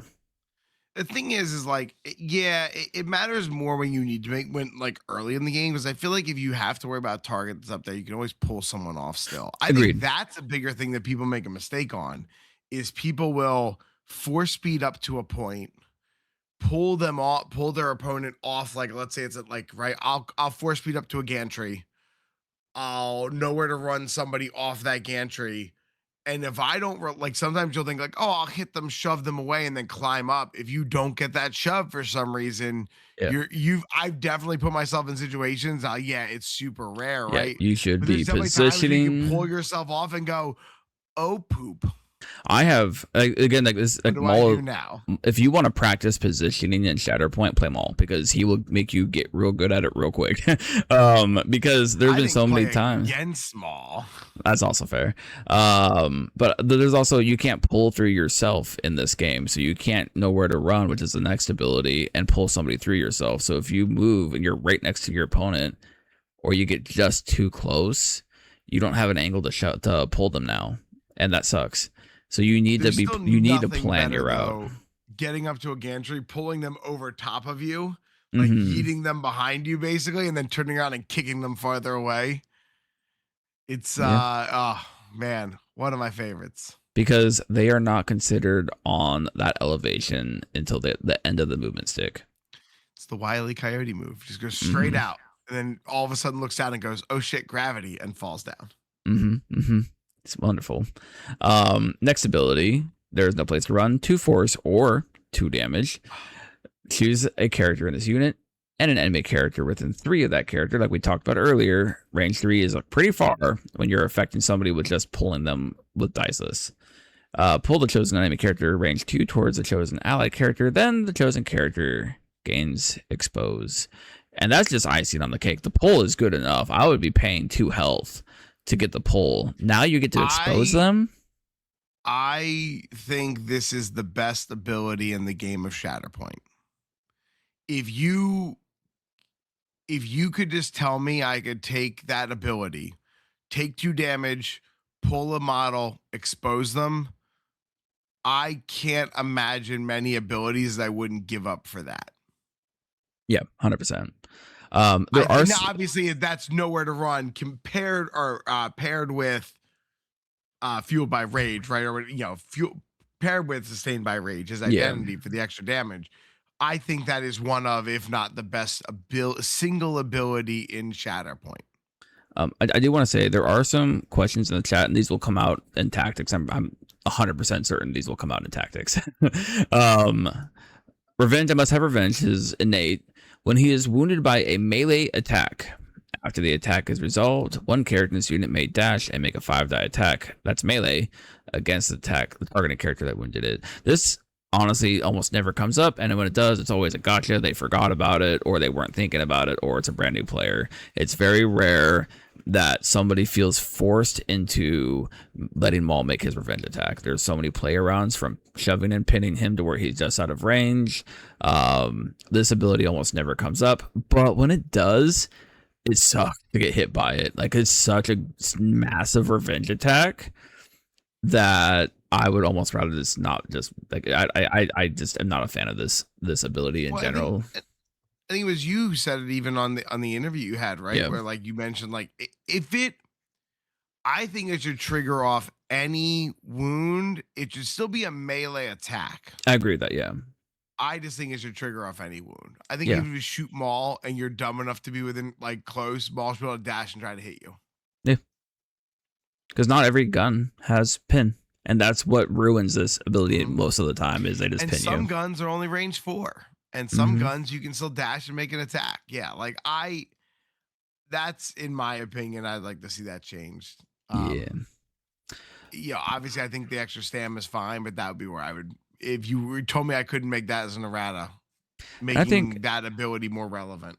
And I think there's not one ability on Maul that's better than the others. Like, there's definitely that, but I don't think you can really look at Maul in that way. Only because, tell me when you've had a Maul. The run is better than all the others. Okay, I mean, fair, but like my point here is it's very rare where you can't just do all of it.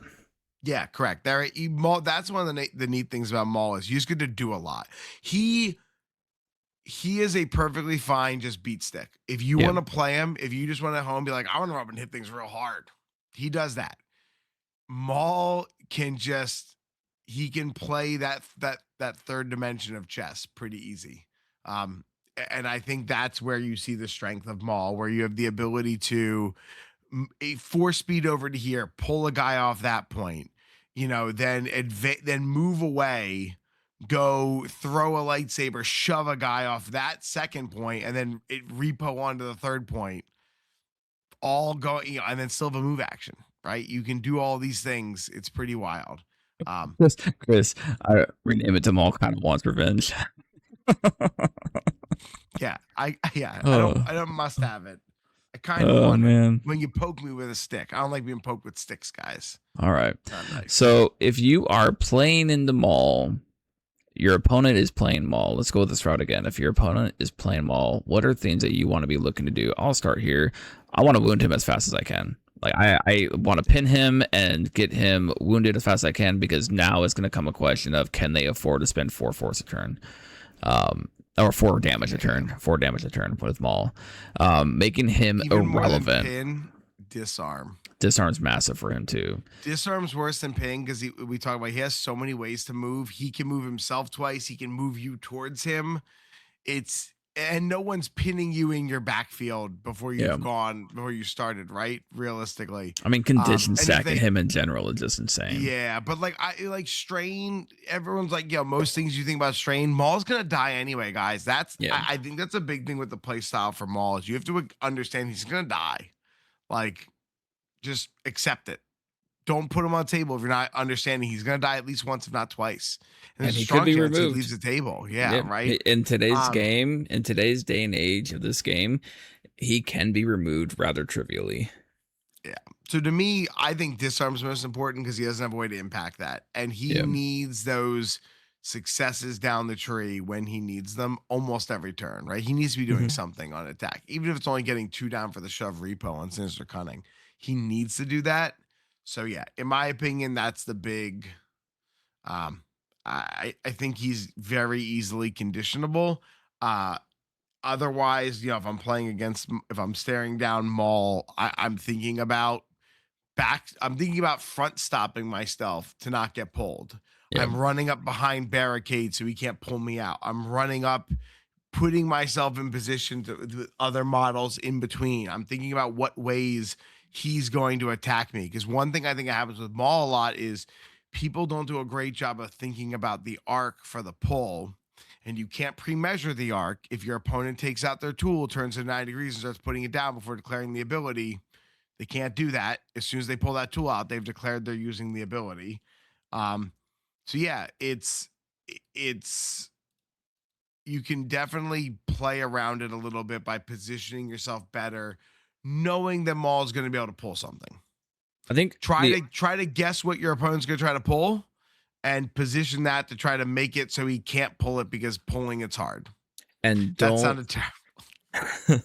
and don't make something a pull target and an easy shove target, because if you have that on the board in any way, shape, or form, Maul's taking 3 points on his turn. Yeah, for sure. I think that's where you catch a lot of people. People don't think about the range at which Maul can impact. Turn one, obviously, it's a little bit more known, right? Like, he has to do a little bit more to get to the back line. But yeah, later in the game, he just wreaks havoc. Kylo Chris, I haven't seen him get wounded too often. People seem afraid to wound him because of the obvious dice stack. So I would argue against that, because he's going to get the dice anyways, to where if you're adding more dice at that point, there is a point, especially with 8-sided dice, with the successes that we have, that you're just adding redundancy and there's diminishing returns. It's the same thing as Boss, right? Boss has diminishing returns at some point. So Maul has the same thing where it's diminishing returns. And at the end of the day, in most cases, Maul only needs 2 down the tree to do what he wants to do on his turn. So adding more dice to his pool is not going to affect that. What I would argue needs to be done is make it to where Maul doesn't have an easy choice to go hit something in melee, and he has to throw the saber. If he's stuck to throwing sabers the whole game, he's gonna whiff. Like, he's gonna whiff one of the times, and he's only gonna get 1 down his tree, and he might not even hit the 2. Yeah, the expertise sucks, right? Like 1 to 2 crit auto damage, 3 crit hit auto damage from the range. Like, yeah, if he has to range throw that a lot, that's a really good shout there. Yeah. And yeah, right, like 4 is a dream because he gets to recover. 5 is the max he ever cares about because he gets a jump. Nobody cares about going. I mean, like, yeah, it'd be great if you could get the extra damage, but And yeah, I'm not worried about giving Maul dice. He's gonna throw dice anyway. It's a cool thing, but it's like, if my opponent, especially early game, is able to control Maul's range band by not overextending themselves, and he's just like, I guess I'm throwing my saber. He's not going to go crazy on his tree unless it's a dice spike, and you can't plan for dice spikes. Yeah, right. Side note, I think this is why Dark Troopers are a bit more relevant now, is so much more displacement. I agree with that. I think Dark Troopers are back into being in the limelight again. And also with the 2 stamina, it's probably worth trying to nuke him out. And that's the other big thing, is you have a chance of removing Maul from the table just completely. And you can't say that about any other character in this game that's a primary. And yeah, right. Like, yeah, it's definitely not something you're thinking about with primaries. Like, how do I remove this primary from the table? Yeah, no. So that's the other thing. I think now we could jump into tactics, or let's do trees versus good cards. So Dark Rage, you might as well take a Sharpie and black it out. So this will kind of combo with tactics. I always start Maul on Dark Rage. Oh, 100%, yes. So I will start him on Dark Rage. Never on it again. Yes. So you start him on Dark Rage for the opportunity that your opponent overextends just so much, and then you're gonna go and slap. However, that's only because Maul's gonna have less damage on him, and you're not going to have the redundancy of dice. So that 7 dice actually matters here at the start of the game, and that's the only time of the game it's going to matter. The rest of the time, fun fact, both Dark Rage and Sinister Cunning max out at 12 damage. So there is no reason to be on Dark Rage after Maul's first activation. Yes, I like to always start in Dark Rage. So start Dark Rage just for the opportunity that your opponent overextends. You get to go slap them. If you get a spike from who knows where, cool. You can go one-shot Vader. Great. You're not going to do that on Sinister Cunning with only 1+1 dice, which at that point you would have done it on Dark Rage anyways. So the math makes sense to where you start on Dark Rage, And then you're likely, because your opponent didn't give you a melee target, you're just going to flip over Sinister Cunning because you need to throw your saber anyways. You still always want to start on Dark Rage. Just have the option to. And I'll agree with that. That is where we are. We start Dark Rage. Then he definitely basically just lives Sinister Cunning unless you're at that point where like all I need is a wound. All I need for him to do is get a wound here. That's when I would go to Dark Rage, end of the game, get a wound, win the game type thing, right? Yeah, if you're not gonna have another turn of the game, then yeah, absolutely. Exactly, if it's game ending, like that's basically it. Otherwise, it'd start on Dark Rage for that chance you do get to make that 8 dice attack, right? The extra one because of his identity. 8 dice melee early, you get a chance to pop somebody. But otherwise, yeah, you're just Sinister Cunning. The thing is the triple shove is super tempting so many times. You're like, I just want that triple shove. It's a trap. Out of all these years, I've never hit the triple shove. Whenever I needed it, I've never hit the triple shove. Because then you're just gonna go kill him. You're just gonna go kill him anyways. And in most cases, your target, you would have killed them in Sinister Cunning. So you don't need triple shove because they're dead. Yeah. Like almost always for me, Dark Rage attack is either going the top route, let's put a bunch of damage, strain jump, or it's like I'm maximizing damage, which means you're getting that first shove and then you're dipping down and just going for more damage. So yeah, it's very, very rare, if not almost a bad decision to flip into Dark Rage. It's very rare. And I think that's the biggest thing. The other tactic that I think is super paramount to being successful with Maul is you draw Maul. You need to look at the board state and say, can I flip 2+ points? If the answer is no, Maul should be reserved. If the answer is yes,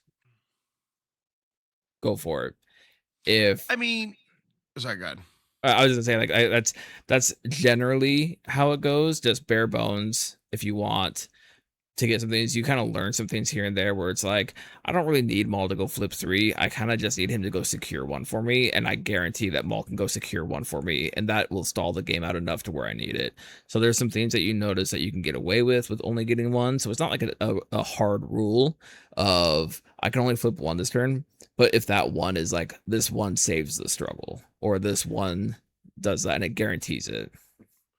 So you had me up until the if you can't flip 2, reserve him, right? Because definitely times where flipping 1 can definitely be useful. But no, I agree. The first thing I'm doing every time I draw a Maul is, okay, I'm not worried about what can I kill. I'm worried about where are models that are easily to shove or pull off points. Especially models that have just gone, that don't have like out of activation movement. I think one of the things that Maul does very well, he is that ultimate just momentum killer, morale killer. There is nothing better than you as a Maul player when your opponent, sometimes you play those games that there's struggles that have super contested points. The whole struggle is about 1 point and 1 point only. And all of a sudden your opponent goes up there and like takes it with what they think takes it with authority, right? They've now got 3 units on that point to your 1, and they're like, oh, I'm golden. This point's mine. This struggle's mine. You draw them all and go, get fucked, nerd, because I'm going to pull one of those off. I'm going to shove the other one off, and now I'm up 2-1. So this point that you just sunk all of those resources in trying to take, and you think you've got it in the bag, and you gotta remember, if somebody has dumped 3 units on that means those units all just went. I will tell you, if somebody does that and goes like back to back turns of just committing to 1 point, and Maul comes in one fell swoop undoes that, you're probably coming back and winning that struggle. Which happens more than not on strategic, specifically strategic. The clump on strategic is going to happen, and Maul is the clump buster. Yeah, because that's right. He just because he also has so much movement, he can find the angles to do what he needs. That's another big thing, is so often players are like, oh, because of how congested this is, and I only have 1 movement, I can't get to a position where I can shove enough people, right? We talked about Mando, and Mando might even struggle with like, I gotta find a way to clan a 2-1 guy and shove another guy. So the order might matter, because it's almost like those stupid games where you got to move one truck out of the way before the other one, right? You got to figure out that. Maul just doesn't care. Maul's like, great, cool. I'll 4-speed around to the backside then of this fight. Pull a guy out, shove this guy, then walk to the other side of the fight and hit you again from over there. Yeah, that's where, to me, that is some of the areas that Maul just breaks your opponent's back. Because again, when you've committed that much to a point, you just went with those models because you're not seeing them again for a little bit. If you're committed to it, that means you've decided that's your path to win this struggle. And then Maul comes along and goes, that's cool. Hold my half robot like beer lightsaber. I don't know. First off, Hold my Joey, blue milk. Joey says he's no longer Shadow Lord, he's the Clump Buster. And then Kylo, you think Maul's strongest mission is strategic because he can hit the opposite side. I think he's very, very good at strategic. And I think a lot of the times if I draw Maul really early on strategic, especially if it's in struggle 1 and I draw him early, I might, if I don't need him, if I'm like anything else can go do what Maul's gonna go do right now, I might just reserve him just for the fact that I'm gonna get a clump and I need Maul to go break that clump up. So strategic, like a good option with strategic is to reserve Maul early, just in the opportunity that clump happens, and then you're like, okay, I'm gonna swing 5 because of Maul, which you can do on strategic. And the nice thing also with strategic for Maul, right, is because he has a range 4 shove, like his sinister cunning is such a useful tree as like a drive-by mechanic. I know we use this now earlier, right? But like Maul often can steal or impact the points that you think are most safe, right? Like if you're thinking about like strategic, you're like, all right, this is an outside point, one of my backline points. What model can impact the far flank point and one of my backlines? Maul can. He can come up to max range 4, throw a lightsaber at the side point, get a shove, get a repo, keep getting deeper into your backline, pull a guy off a point, hit them, get a repo behind them again, right? Like Maul can just do. Maul can reach out and impact the points that you think are safe, right? He makes you sleep with one eye open. And here's the thing to think about, because you have like, why would I want to put Maul in my opponent's backline if he's so easy just to take out? Well, it doesn't matter where he is on the table. Your opponent's just going to take him out. So I might as well make it a problem for my opponent. If I send him to my opponent's home point and take that, now they're not committing that resource to move up the board, and I'm making them lose ground in that aspect. So they have to fight for their own ground. That's a win. You also say, like, if your opponent doesn't roll crits, then Maul blocks. Maul standard block is standard roll is 4 blocks, if not more. Yeah. Right? Like think about, mathematically it's literally 4, right? 2, 2, 2 on 6 dice. His standard, and it's really easy. It's not like his standard is 4 and it's really easy for him to miss. 1 expertise is 2. Like Maul, if you're not rolling crits, that's the other thing. That's where Maul like trips into the ultimate salt in the wound. You run him down someone's throat, knowing good and well that this guy's just gonna die. My opponent's gonna take 1 turn and go kill him. Your opponent draws a unit, dumps a bunch of attacks in, but just only rolls hits, and you just go perfect defense. Cool, Maul took 2 this turn, and now you've just won the struggle because you took their back point and you just lived it. All he needs to do is live 1 turn that your opponent was expecting to kill him, and you often win the struggle out of it.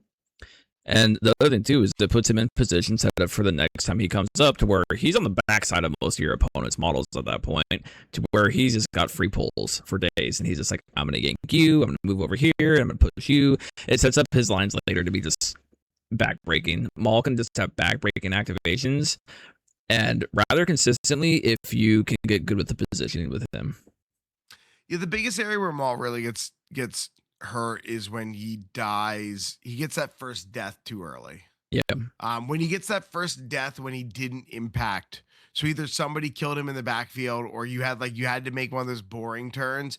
If he doesn't get to really make an impact on the board before his first death, that's a game where you're like, wow, now Maul only gets 1 truly impactful turn.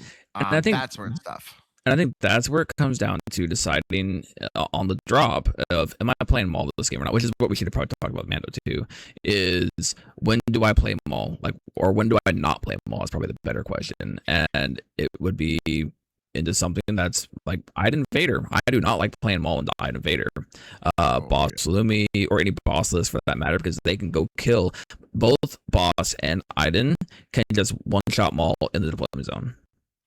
See, that's also why I'd never, like, to me, Mando, you never have to make that decision. Mando, you're not really afraid of what you're going to play against. Maul, you definitely have to think about. Yeah, and like you said at the top of you said the start of the thing, right? His biggest weakness is he's a meta-dependent character. True. And I totally agree. And why? Because he can get way too easily shot off the board.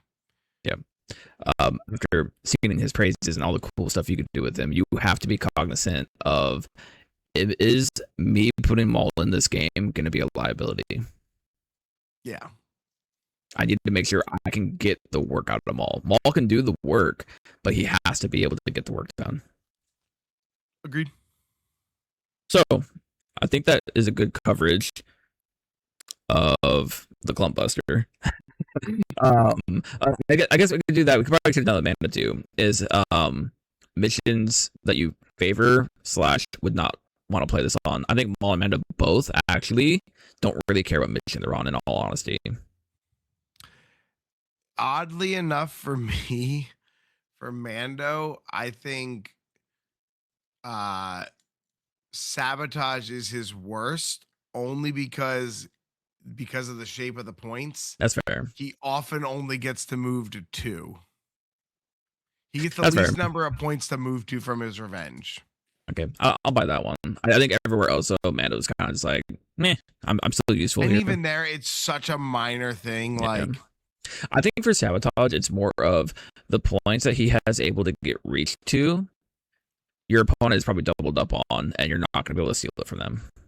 Yeah, I think that's more what the problem is. Is you have less impact with the revenge, and I'll agree with that. But I would say Maul, you're kind of fine with whatever mission is. I don't think there's a mission that I'd be like, I really don't want to play Maul because of this mission. It's 100% because of what my opponent's playing. Yeah, agreed. Okay, now favored missions. I still think Mando is a king of Never Tell Me. I think Mando's just good on everything, man. Except for sabotage.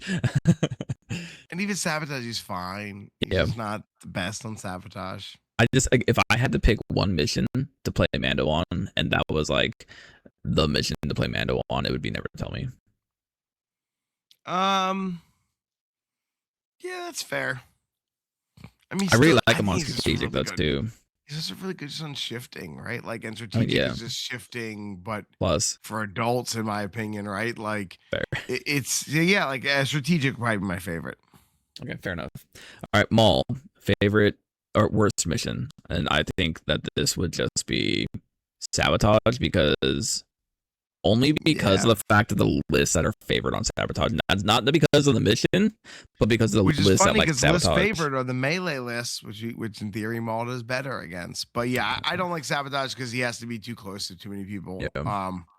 Yeah. No, I think sabotage is definitely his worst mission. Yeah, I mean, past that, I think there is a clear advantage for Maul on strategic and Never Tell Me over shifting and sabotage, in my opinion, because I think Maul likes that those points are flared out more. You have to stretch a little bit more. You have to stretch the board more because he naturally stretches the board so well. He doesn't care that you're on a table that your opponent has to do it as well because you're just going to do it fine. So, and then worst pairing. Let's start with the worst pairing for Maul. If you were to take Maul to a GT, what would you not be taking?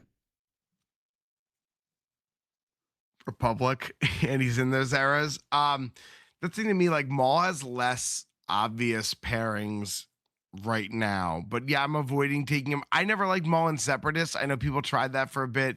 Maul Cad was super popular because, like, oh, you're just getting wounds a lot, or like super popular. I feel like people tried it a lot. Let's not go with super popular. Wasn't a fan. I don't think Maul works well in the scoundrelly universe. I think I love him with Fifth Brother in any way, shape, or form. I think it's more so in the scoundrel universe. My mind goes to Hondo or Lando or like Han, and a lot of those there's usually just a better option, and that's more of the case. Yeah. No, I get what you're saying. That's probably right. That yeah, there's a higher synergy option that he's always competing with. Yeah. And I will agree with Din here that Maul Lumi is something that I would play. Like Maul Lumi is a DR option that I would consider. But other than that, Maul OB seems weird. A lot of them are very contradictory in what they want to be doing with the board. And that's fair, right? The fact that it's of different styles for sure. And also in my opinion, Republic wants synergy. Yeah. And Maul doesn't bring synergy to that And list. Lumi's just an outlier, to be completely honest. Like Lumi, I would argue Lumi goes Lumi. with everything. Yeah. Lumi doesn't have any bad spots. Her bad spots are when she's shoved into an era that she can't bring, or she's shoved in a position where she can't find things to scrape together from that era, but it's so rare. Okay. Now for the flip side, best pairings for Maul, you can't pick Mando. So I legitimately would say Balin right now. Yeah, I do think that's where love- Balin's best spot is. I always try to like Maul Mother, but I think it's struggling right now because I think you have better options. I don't think Maul Morg, to me, has not been my favorite way of looking at it. I think you hurt yourself too much, to be completely honest with you, because both your primaries are just hurting themselves, and that's free damage for your opponent for both primaries. That's kind of a big deal. Yeah. Yeah, I think Balin's a big spot, right? HKs unlock a lot of things. The problem is like Maul, it's really for me more the secondary you put with Maul is the bigger struggle. Yeah, because of the era. He's got a lot of good, like I feel like when in doubt, you're never wrong with Fifth Brother. I just think he struggles with what secondary you pair with him. I think that's the biggest thing. Like, I think if you were to build a Maul list that is just generalistic and could slot with most things, you probably just take Reva in fifth. Yeah, that's normally my go-to. It used to be right. It used to always be the Maul Jango Fifth Brother kit. Now after the errata, it's definitely Maul Reva Fifth is the default. Imagine a world where Maul with Savage was playable, right? Like how much fun would that be? If Savage had a shove or repulse, if that was a thing, then oh my god. But I very much think like in the Mandos. Like Mandos is great for Maul. Like taking Gar and Soups is great if you're playing it with armor, because that list just ends up being too expensive in a lot of situations. It's kind of fine because the Maul offsets a lot of the force usage like we talked about earlier, to where you can get away with playing Gar and Soups, but you have to have a reason for the Soups to be there. Gar is a different story, but Gar is just a good model right now, especially with how much hunker and covers in the field. Gar's is good in my opinion. Soups is less of a just good thing. I'd almost rather just be playing Fifth Brother there, to be honest with you.